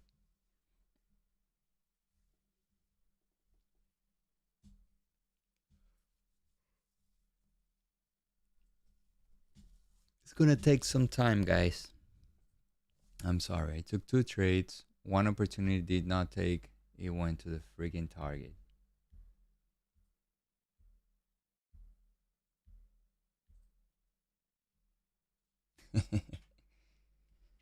Bro, I ask you this question. Can we do it easier for us to make money? I think we can. So, and one thing that I have thought about is what is the worst problem that a trader has, right? And let's talk about this a little bit while we wait, or at least while I wait, right?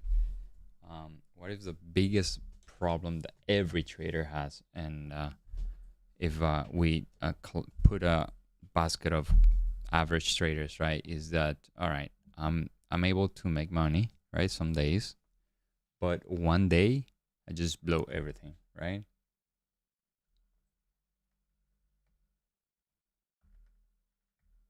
Yes. So first thing you need to do is eliminate, erase, delete all those big losing days, right? That no, but what I'm talking about is if you manage to make money, let's start that you are already consistent, right? But I think consistency is the first and main goal of every trader, right? At the beginning, keep consistency, right? What do I mean by that is, all right, have a plan and execute the plan the best way you can, and prove that that plan is consistently profitable, right? So if we are consistent, right? But sometimes you're not mature enough to understand that you need to lose in order to win. That you need to include losing trades in a winning strategy. And then when you lose money in one trade, you get so angry and you blow the account up, right? So that's that's another thing. You can be consistent, but if you blow everything up in one day, you just whatever you build with your hands, you just destroy it with your feet, right? So what I mean by that is, all right. So if you're consistent and you have those big losing days, first thing you gotta do is you have big good. You got winning days that are big. You got winning days that are small. You got losing day that are small, and then you got losing days that are big, right? So you need to delete right now the losing days that are big, okay? Because those are the ones that are, number one, don't let you advance not only financially but mentally. You create a wall. You create a wall mentally. When you have a big winning day, you think you might think that winning days are not common, right? So you try to repeat it more often so you get accustomed to it, right? But the consequences of trying to do that is that you have those big losing days, right? Instead of just keeping small losses, small winners, and then big winners, right? Those three type of days. For me, it was eliminating those freaking too big losing days, right? And then maintain your patience when days like this happens. Like, two break evens for me is tough mentally, right? And the I'll tell you what, the next trade I take, it has to be a fucking A plus, 1 plus plus plus setup, because the worst combination for me is two break evens and one losing trade. My big days, my big losing days are preceded by that combination, right? I know that.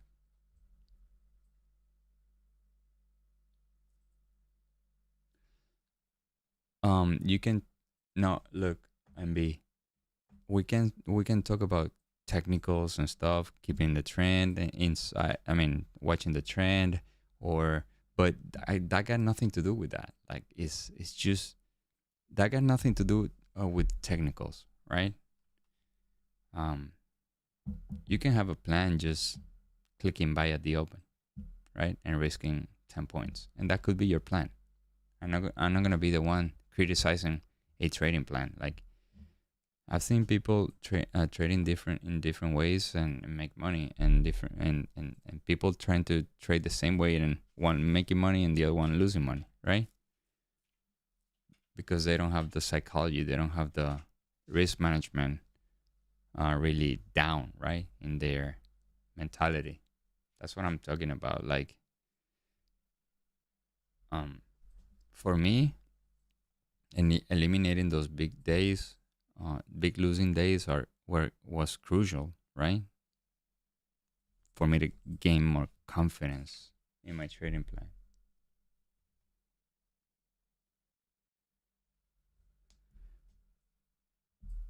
Now, but why? Because because you keep trying. Let's say we were trying the long, and let me bring the chart here. So you mean I tried the long here, then you tried the long here, then you tried the long here, then you tried the long here, then you tried the long here. That's what you do? Because I was against the trend, right? But both of my trades were waiting for the setup to show up. So I think it's more like either your plan is not profitable or is not proven profitable, or probably you're watching things that are not your setup, and you simply want to take a trade, and you say, all right, here's the opportunity, when in reality there is no opportunity based on your plan. I mean,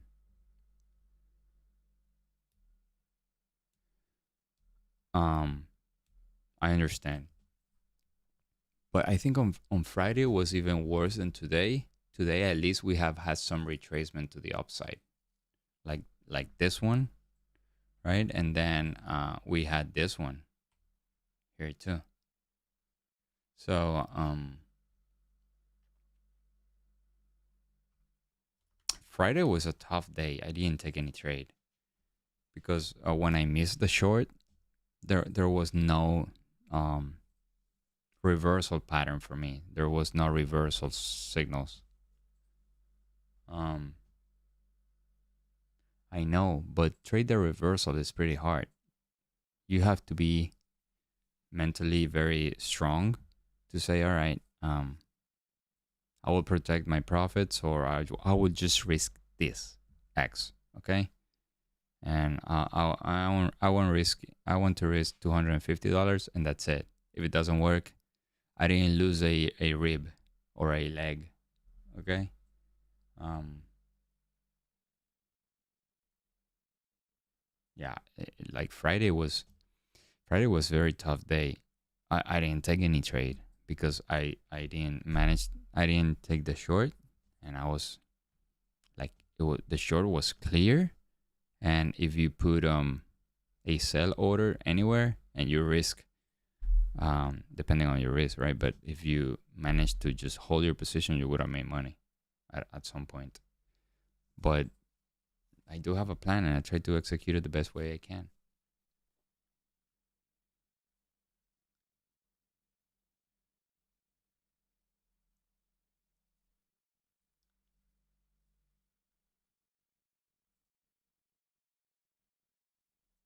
Yes, and I look for reversals. I've tried two reversals today, right? But I do have a very thorough, a very thorough. How do you say that? Thorough with a th, right?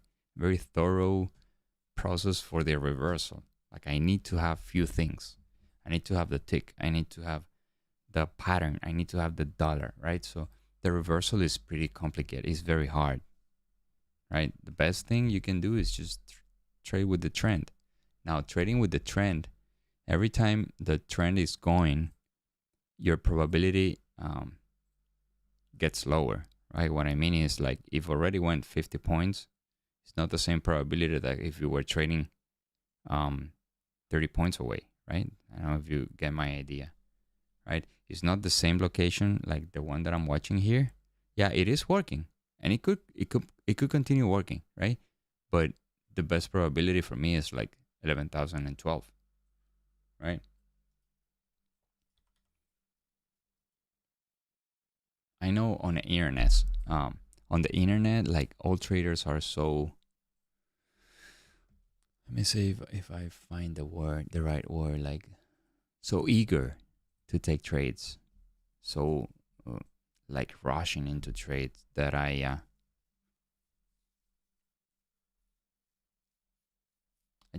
don't trade that way. Like I just want my A plus setup. If it makes money, it's gonna make me three. If it doesn't, I'm just gonna either lose or stay break even. Um, and I don't care about 22 micros that I'm taking today. I care about what I can take in a year or 2 years, right? 22 minutes, 30, 50 minutes, right? That's what I care about. That's what I care about, right? My my potential into the future if I develop this trading strategy the way I'm thinking. Okay, I don't really care if I make $600 or obviously I do care, right? But I want to trade the best way I can with this size so I can get better and trade bigger size.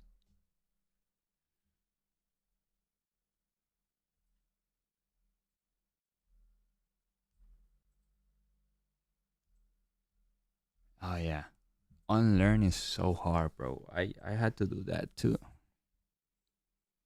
That's twice the work that you gotta twice the effort you gotta put into your work.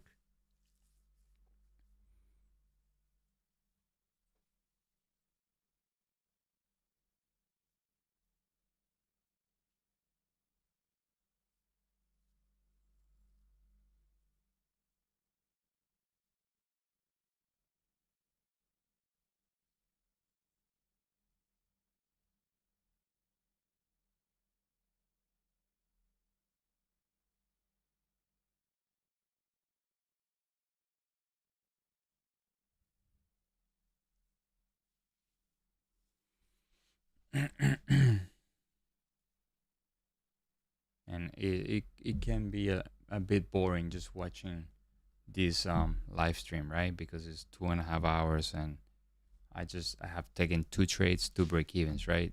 It gets boring sometimes. But when I get my setup, I just execute. If it makes money, fine. It's gonna make me 5, 4, 3.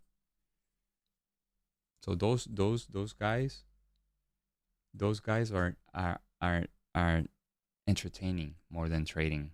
That's my opinion, right? I mean, at least that guy. I watched a couple of videos during the weekend, and damn.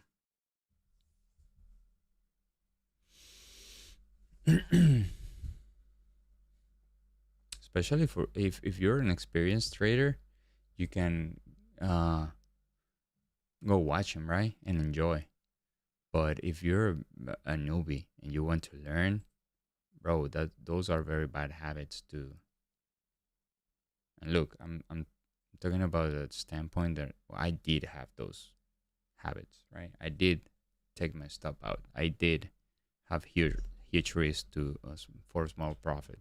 I did have all those things. I had to unlearn them.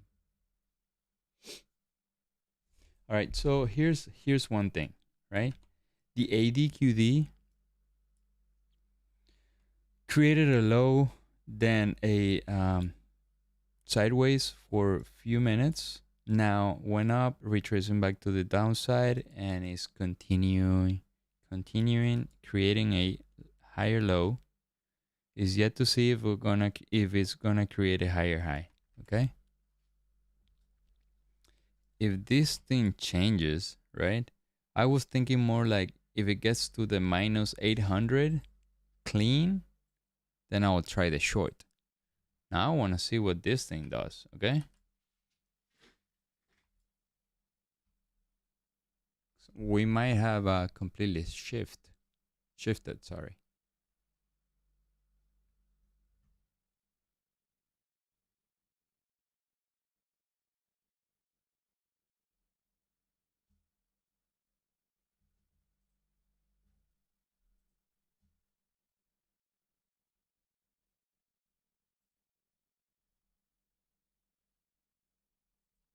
Yeah.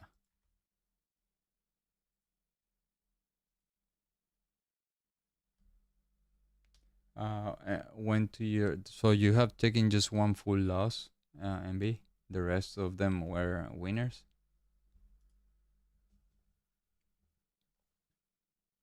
If that, it's okay. Like I was freaking in this low, so I did have a good setup here.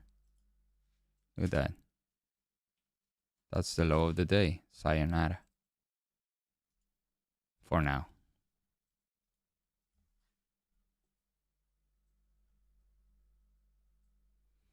And your risk and reward ratio. So you need if you make 1-to-1, you need a 50% to break even, right? If you take less than 1-to-1, is where it is a problem.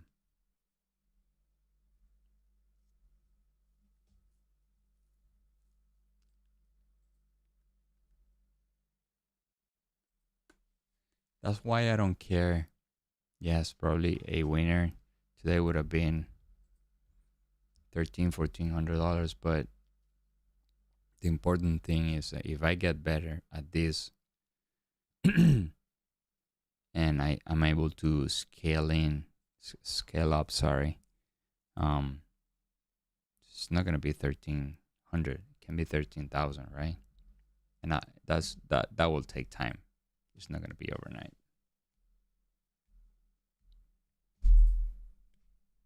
And then with that kind of money, if you don't trade every day, you wouldn't be unhappy, right? Now probably I'm like frustrated because I just took 2 break-evens and I didn't make big money. But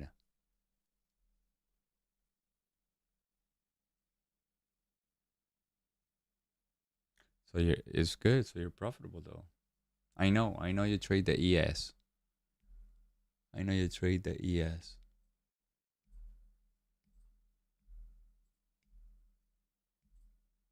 Slowly grinding up.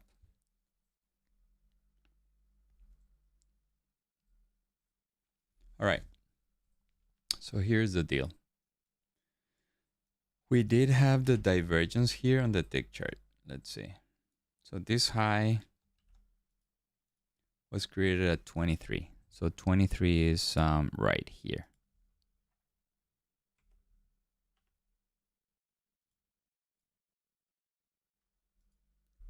It is right now at our supply. So I want to see where the dollar is at. Nice. All right, we're going to take this. We are going to take this to the downside.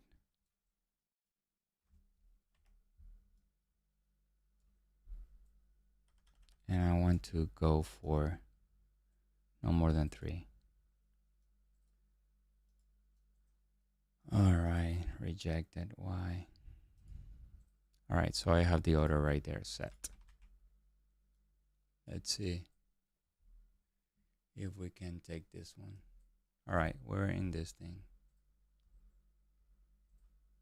We are in this thing. If I lose this trade, that will be the end of the day for me. Okay?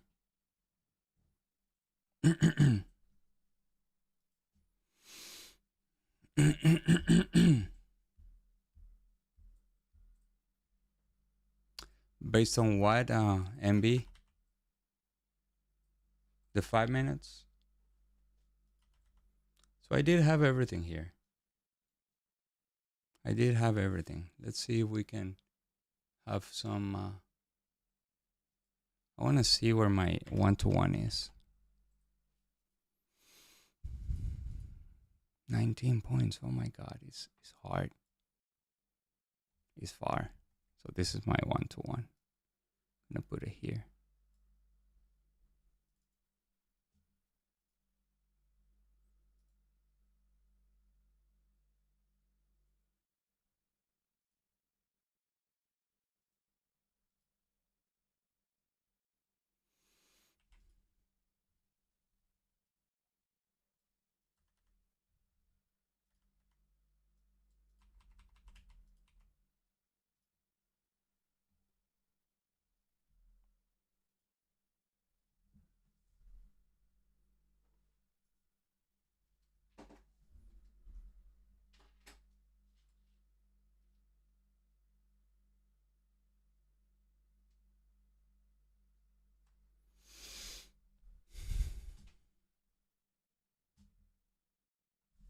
I want to go see the dollar.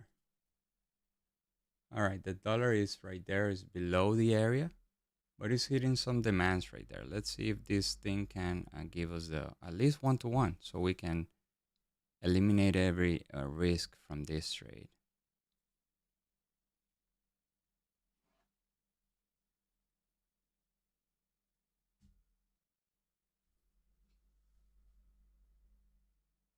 So here's an important area right here.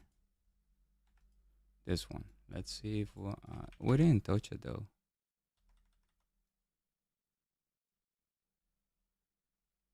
New 3-minute.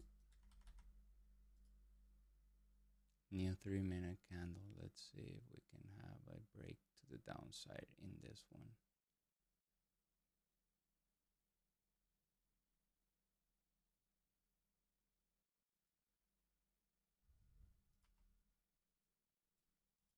All right, so I know it is with the trend, but the tick chart is very negative. So what I'm going to do, I'm gonna break my stop here, right? Even though we have no 1-to-1 right now, I'm gonna bring my stop and I will retake this trade again, okay? I will retake this trade if I get stopped out break even.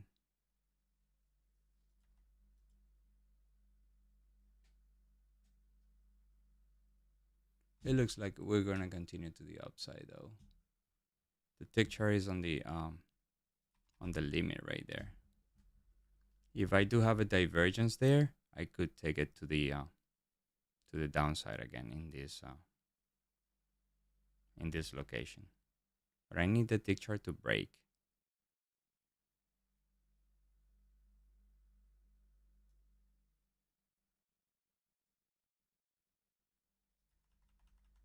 Yeah, right now we're bouncing from this candle.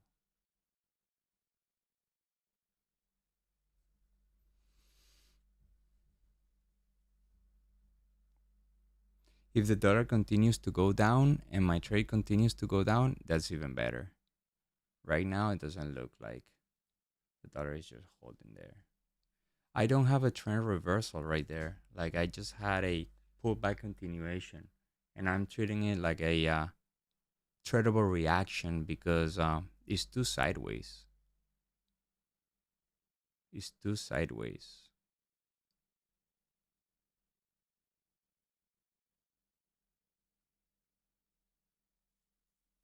It made a new fresh high, but it rejected to the downside. It rejected it to the downside. Yeah, the 3 minute is bouncing back up. So I'm going to have a third trade break even today. That's crazy. It's in a good area, though. It's not in a bad area. It's in a good area. But I think buyers became active from our reversal. And it is what it is at this point. Like, whatever happens, it happens.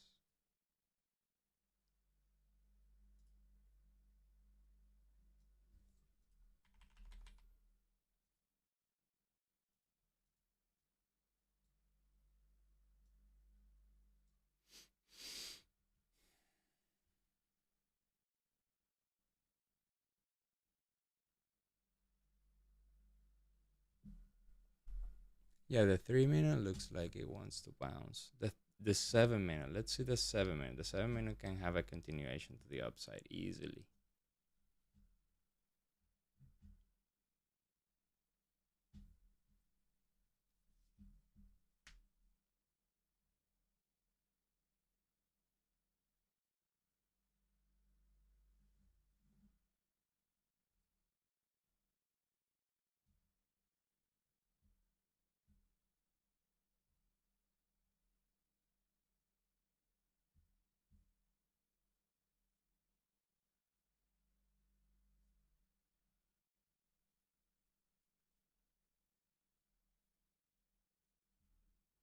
Yeah, this thing is not breaking the 11,000.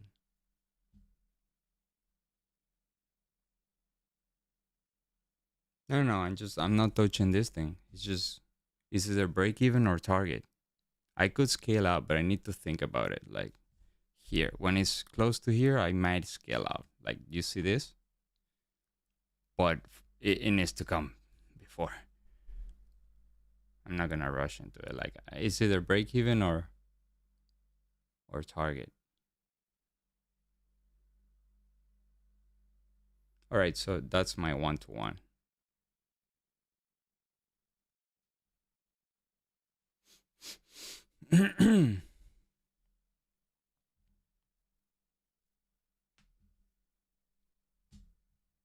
And I'll tell you, I don't get too happy about this pattern. The 7 minute can turn around at any time. Now, the 3 minute is good, but the 7 minute, it could turn around at any time. So I don't get very happy about whatever it's doing. Okay.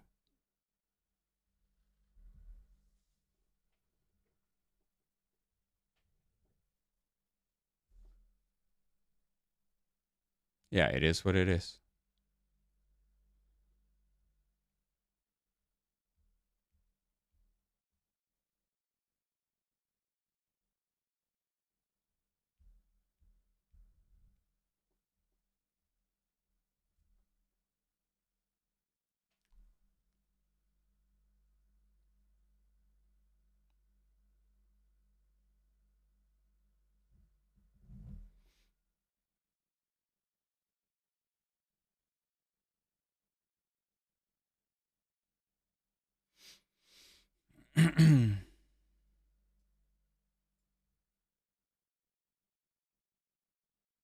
I think on my other account, I think I want to scale out a little bit. I think I'm going to scale out a little bit in the other account. Just because it's a funded account and they move my drawdown. So I want to take off 4 contracts. Oh, I cannot. Shit. Why not? Oh, So I need to take the stop out. Well, that's what I will do. There we go. So I scaled out a little bit, not much. Just because they move my drawdown and it's so unfair, that thing. So I need to treat it differently. But I still have 9 contracts on the other one. And the target is 52.70 quarters, 52 3/4.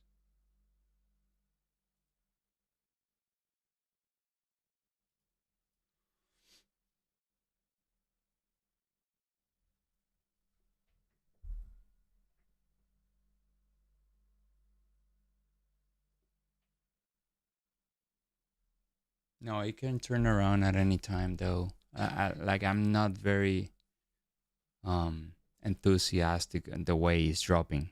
You see that? I was thinking more like very aggressive and the tick chart like collapsing and stuff, but it is not. So at this point is, so what I'm going to do here is I'm going to take off the smart risk and I'm gonna scale out half of it like before this, right here. Say right here.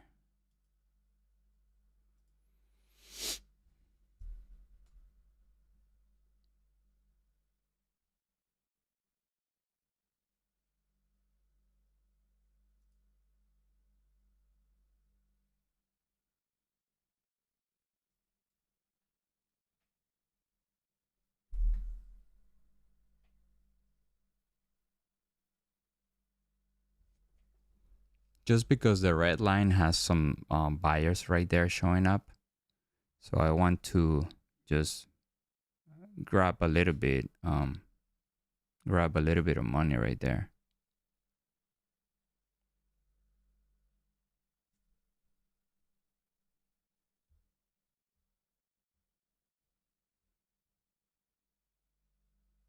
So here's another area.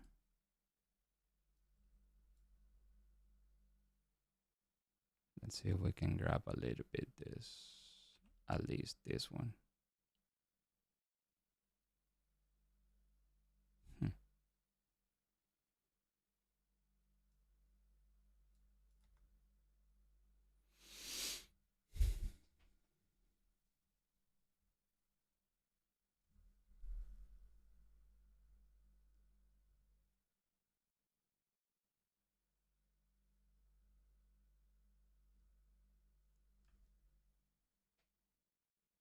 So 1.5 minute. Let's see if the 1.5 minute on the 7 minute give us at least the T1.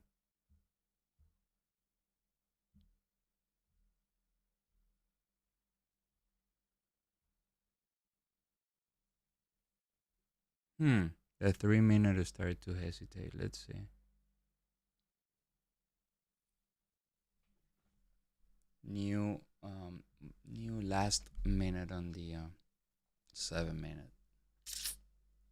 Might have reached the range though. Might have reached the range.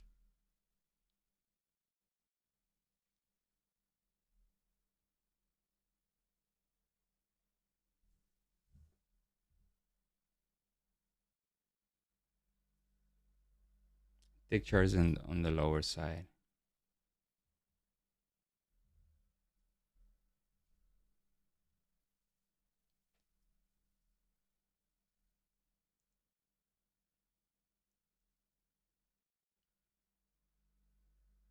Yo, stack until it reached my target. It has moved on my favor, but if I don't grab the money, I already scaled out in my other account. Because of the drawdown and so on. Like I don't want to.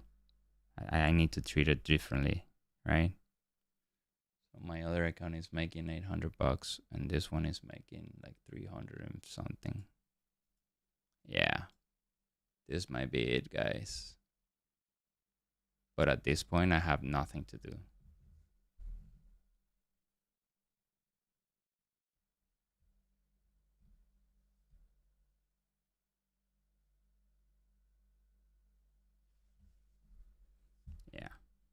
Yeah. Let's see what the uptrend is doing, if it's going to continue to the upside. It looks like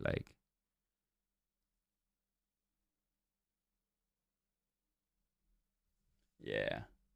Yeah, the 15-minute on the NQ looks pretty bullish though.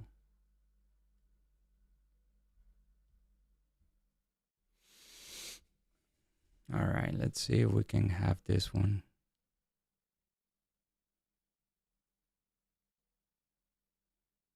At least the T1. And I will grab some of this one too.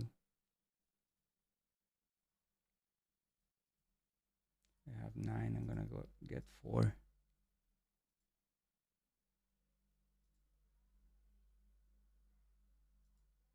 Oh, come on.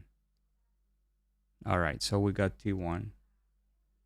And I scaled out in the other account too because of the drawdown. So at this point, if I get out break even, I will have a 1-to-1, okay, in this one. The other one will have a 1-to-1 too. It can reverse though. You have this 7-minute rally, base rally.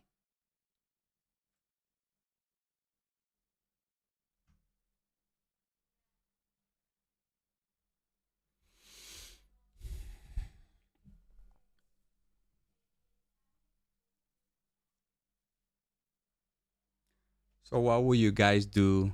What will you guys do in my position, right? Because I have the chat, I can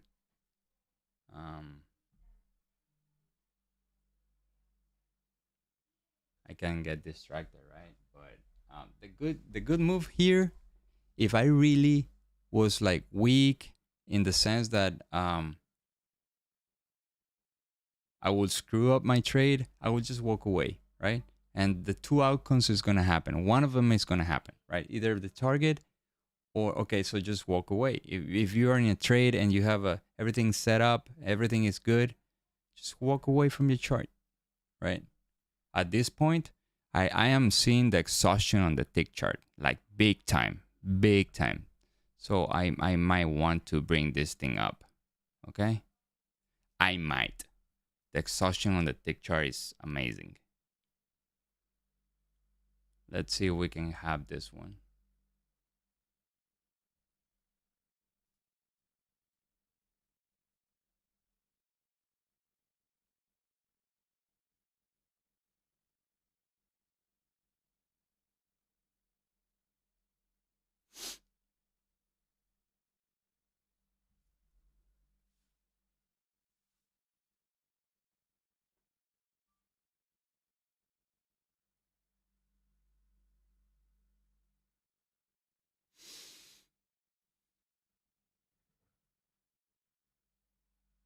So we do have 3 more minutes on the 7-minute. Ideally, I would like being at this point when it's left like 30 seconds or 40 seconds, right?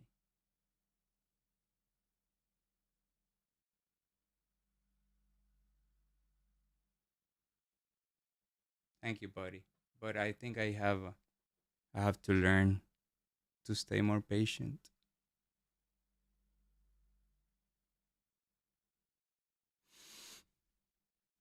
All right, so we're holding right there. Look where my hands are, because I really want to close the trade. But look where my hands are, because I cannot touch this thing.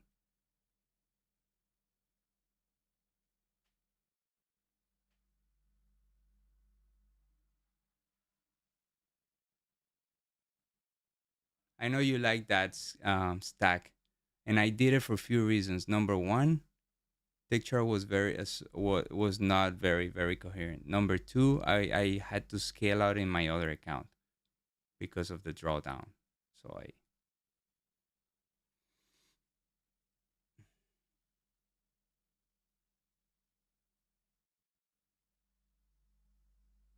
there's 1 more minute. Let's see if we can have a continuation. Let's see if we can have a continuation here.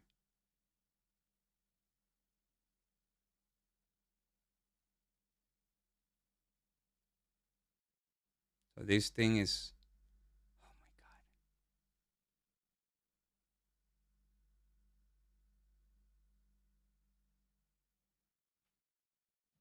So 1 minute. Let's see if we have the push here.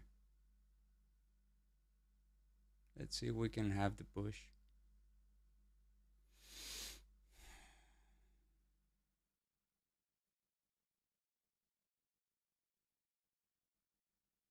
Tick chart is turning around though.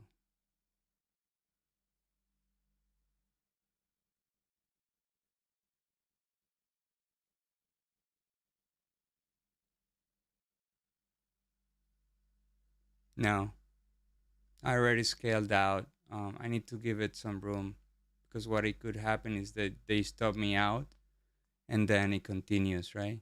So at this point, how much is 50 points? Yeah.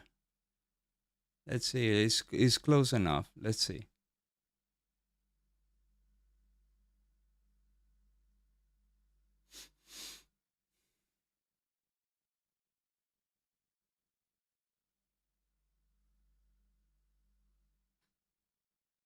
Oh, new 7 minute. Ooh, that's not good. So that is definitely not good. I need to break this low.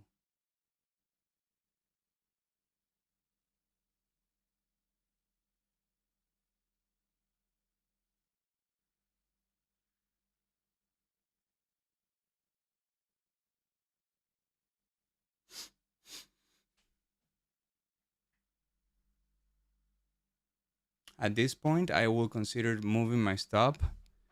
If it doesn't get there, I will consider just closing the trade right there because it was so close.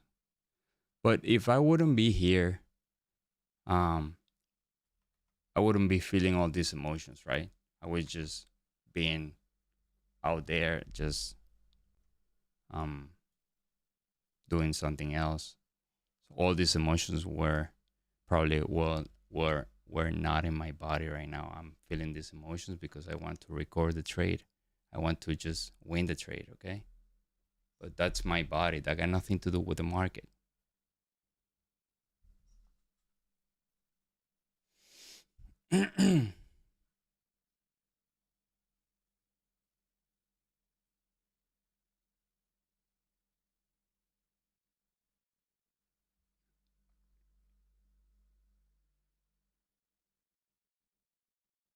Yeah, and the tick chart right now is moving. So the tick chart is now creating a new low. So at this point, I think I will try to manage myself. Okay, we came, how close? 2 points? 3? Not even that. Yeah, 1.5 point. So I might have chose my target wrong, right? I did have this, and buyers are like rejecting this area, right?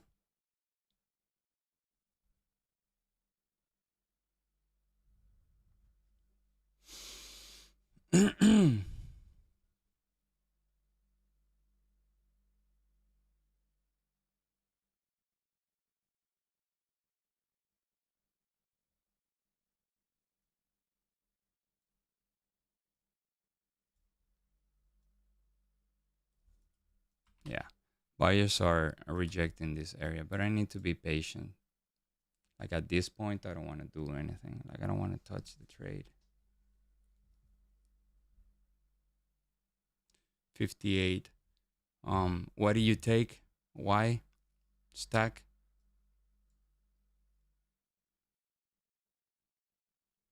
Yeah, the 7 minute is turning around. Let's see. The 3 minute is not good, certainly.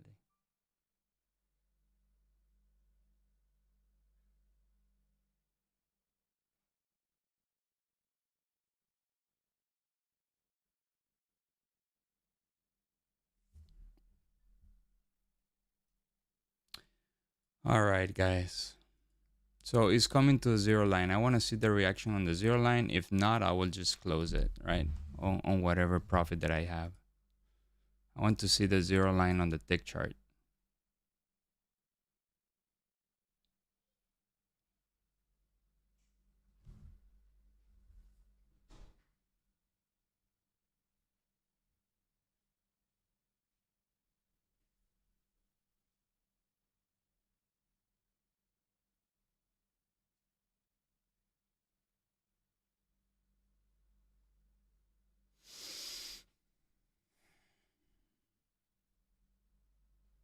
I might have chose the wrong target though.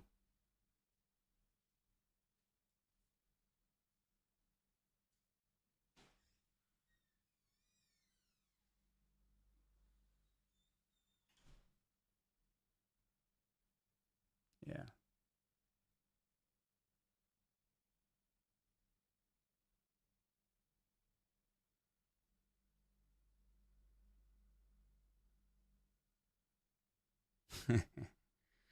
I'm gonna do this. I'm gonna go with the other account. The other account, I'm gonna close my position. Okay. I think my other account has the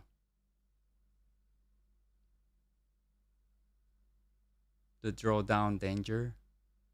I don't want to give back too much.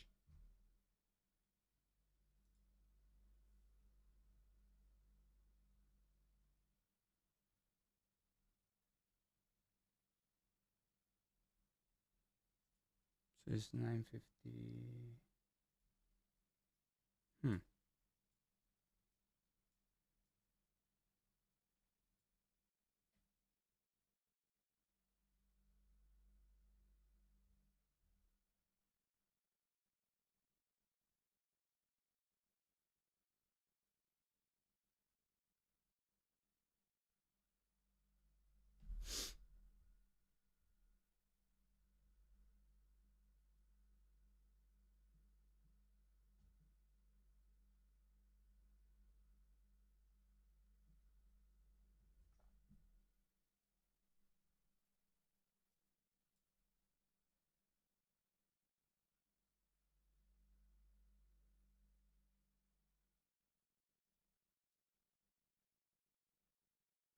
All right. So the other one is which is the other 1,000 bucks.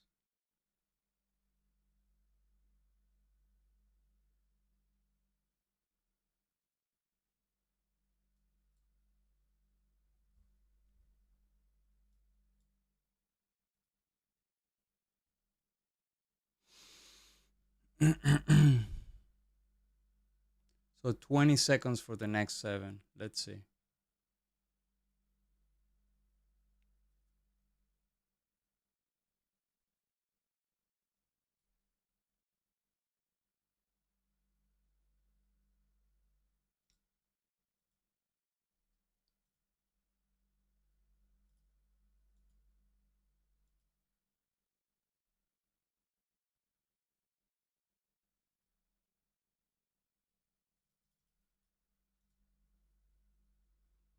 So the other one, the other position is closed already. I closed that up. And this one, I have no action right here. Like I want to see the chart is still not in a bad position.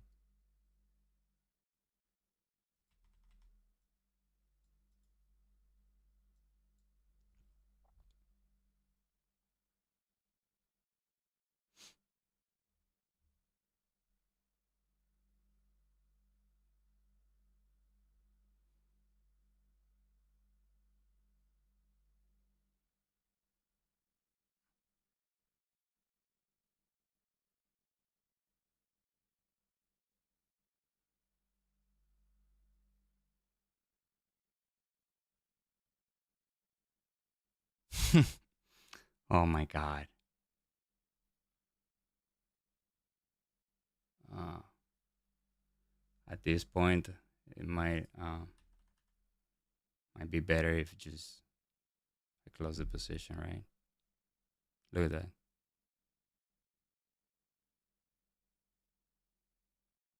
All right, so we hit target. Okay. So we hit the target, and we made 3R.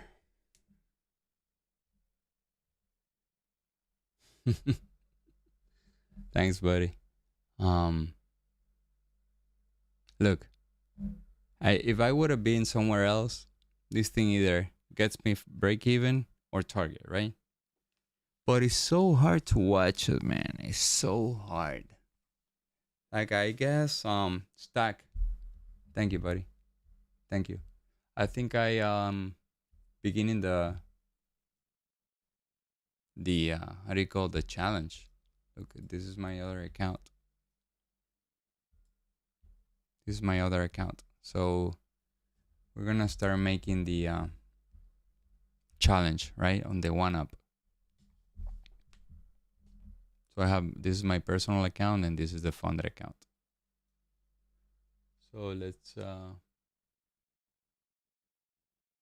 start making those videos.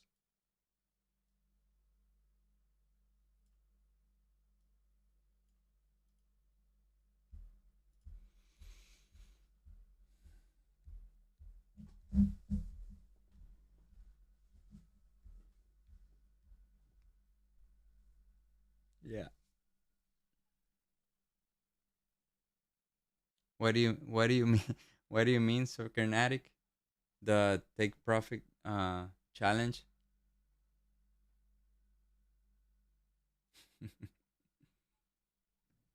Slowly but steady, bro. I do think um we can do this long enough and get better enough until we put a fucking big size on every trade and make serious money, right? Not what I'm doing here or what we're doing here. We're trying to get big on this, right? And that takes time. That's what we need to do. We need to wait for it. Keep working hard.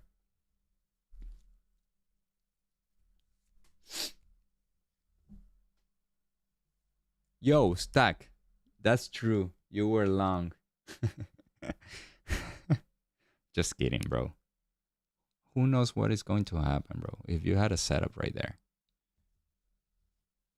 Who knows what is going to happen? Nobody knows.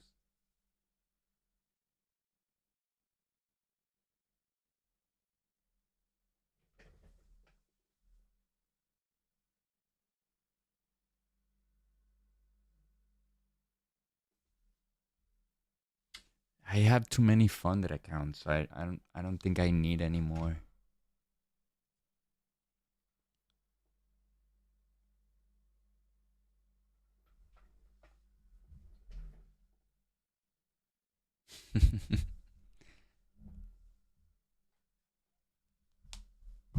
All right. So I guess we're going down. There you go. So I built out my trade here. And look how much it went right after I was fucking crying out loud here. From 952 to 20, well, 25 points is not much.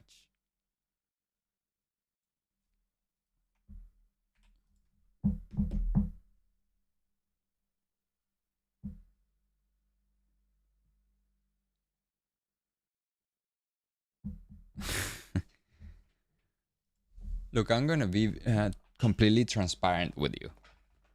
Funded accounts for me is the extra money, right?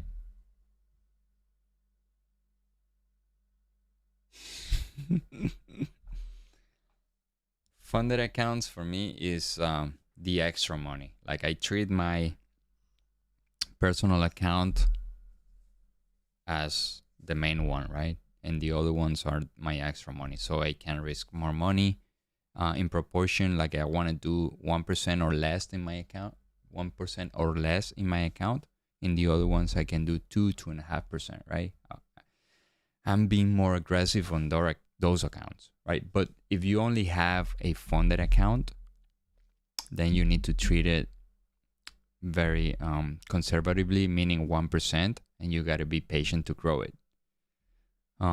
If let's say you have all of them are for me are $150,000. So in reality, that's a $5,000 account.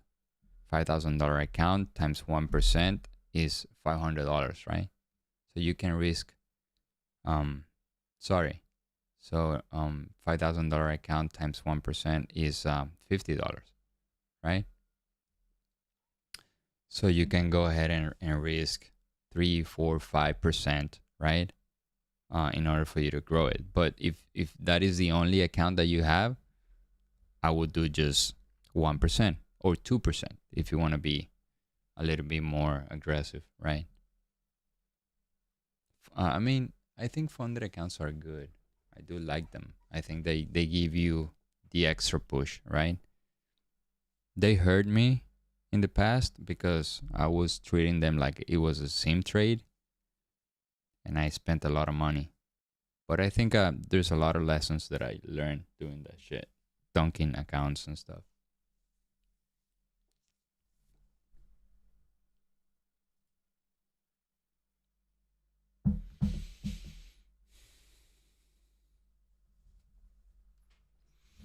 Yo, the channel is growing. Is 2 subscribers off of the 500. I think that's a stepping stone for me. 500 subscribers.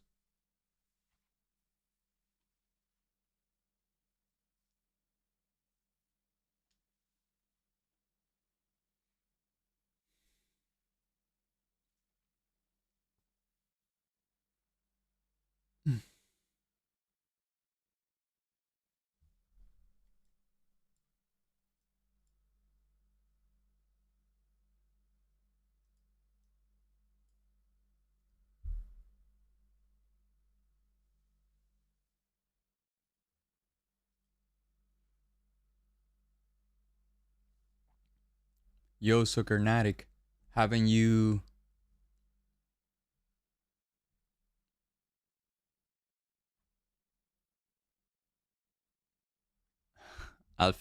We'll figure out something later, bro. No worries. I wouldn't. I'm gonna be very loyal. I know you guys are very active in my chat. This is a pretty small channel, and you guys are supporting me as well. So I won't forget that. Don't worry.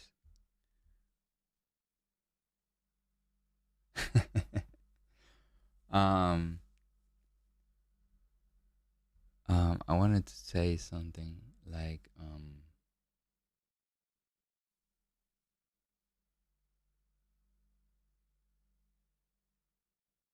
it's completely gone. So I was thinking something that I wanted to say, but yeah, you can count without me. No worries.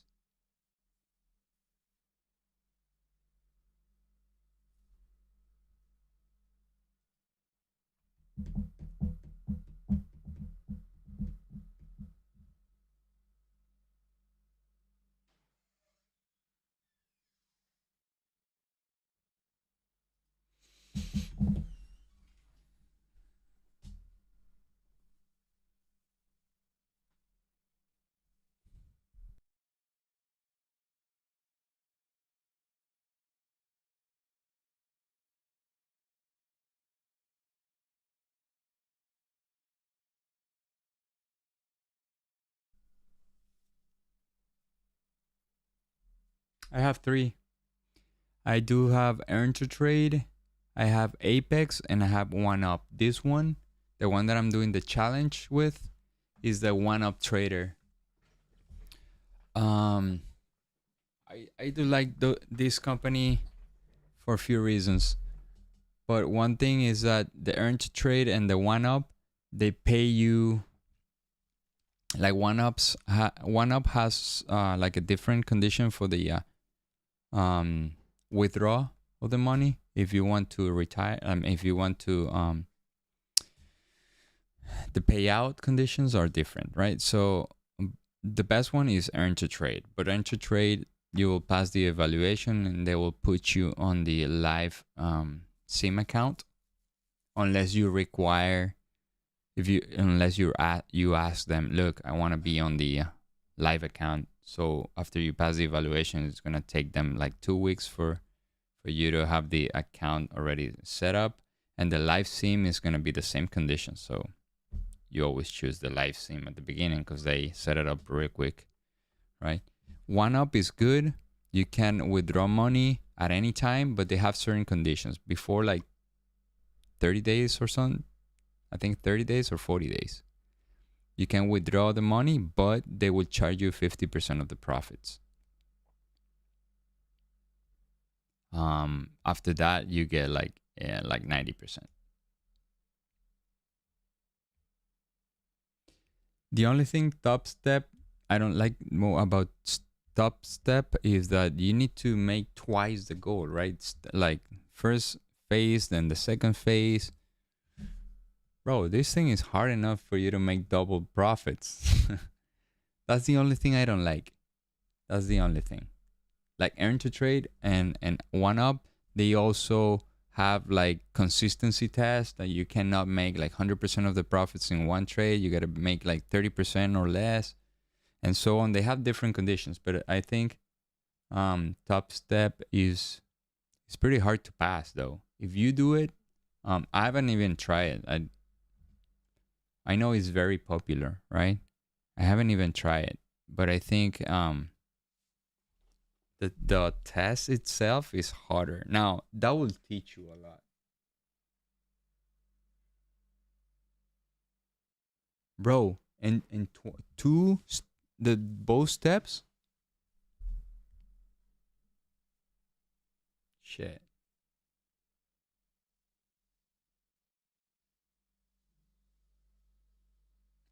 Oh, so you pass the step one. You pass the step one, and then you get funded right away. No step two or phase two. If it's like that, I might get one just to have the challenge online. Oh, you gotta make 18 before you get funded.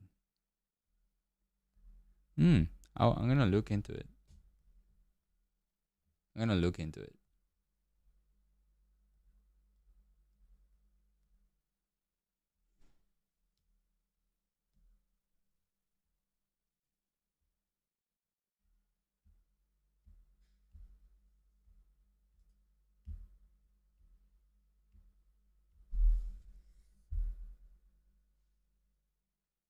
No, that's one thing about OneUp. It's completely free. You don't have to pay data. You don't have to pay fee. Nothing. Whereas UProfit, they charge you, I think, $250. Earn to Trade charge you for data. I think $100. It's like $90 on Apex. But OneUp is completely free, so you don't have to pay after you're funded. You work for them. They you don't have to pay anything.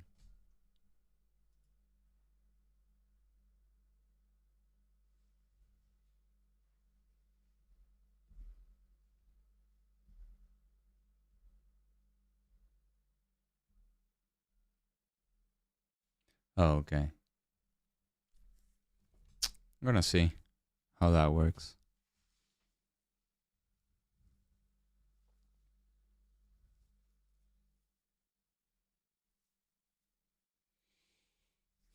All right, at this point, the RTY is the weakest one. It's dropping 1%, but is he has the most not really. The NQ is the one. The NQ is the one.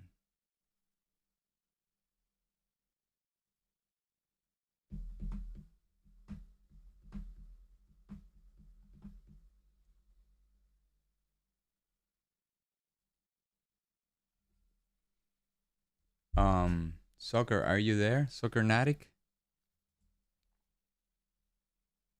I think what I did on the chat worked for the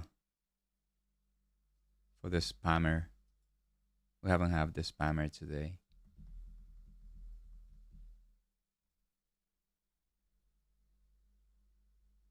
Yo, we haven't have the spammer. Haven't you noticed?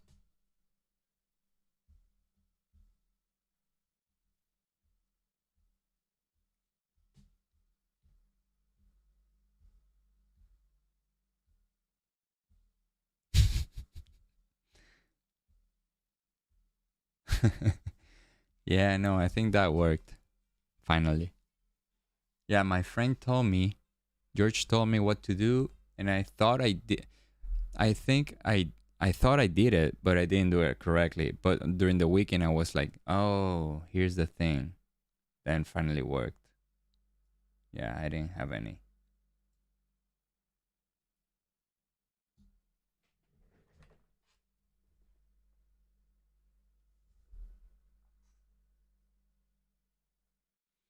All right, guys. So this looks like more downside.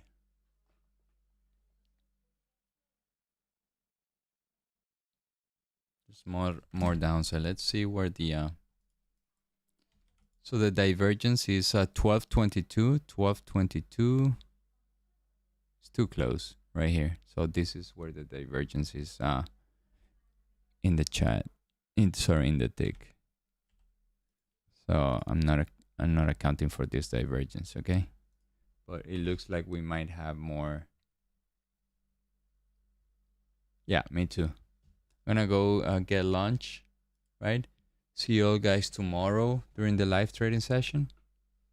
If you can come to the pre-market, that'll be great because we talk about the dollar. We talk about few things that I look at. Okay, so this is how my account end up.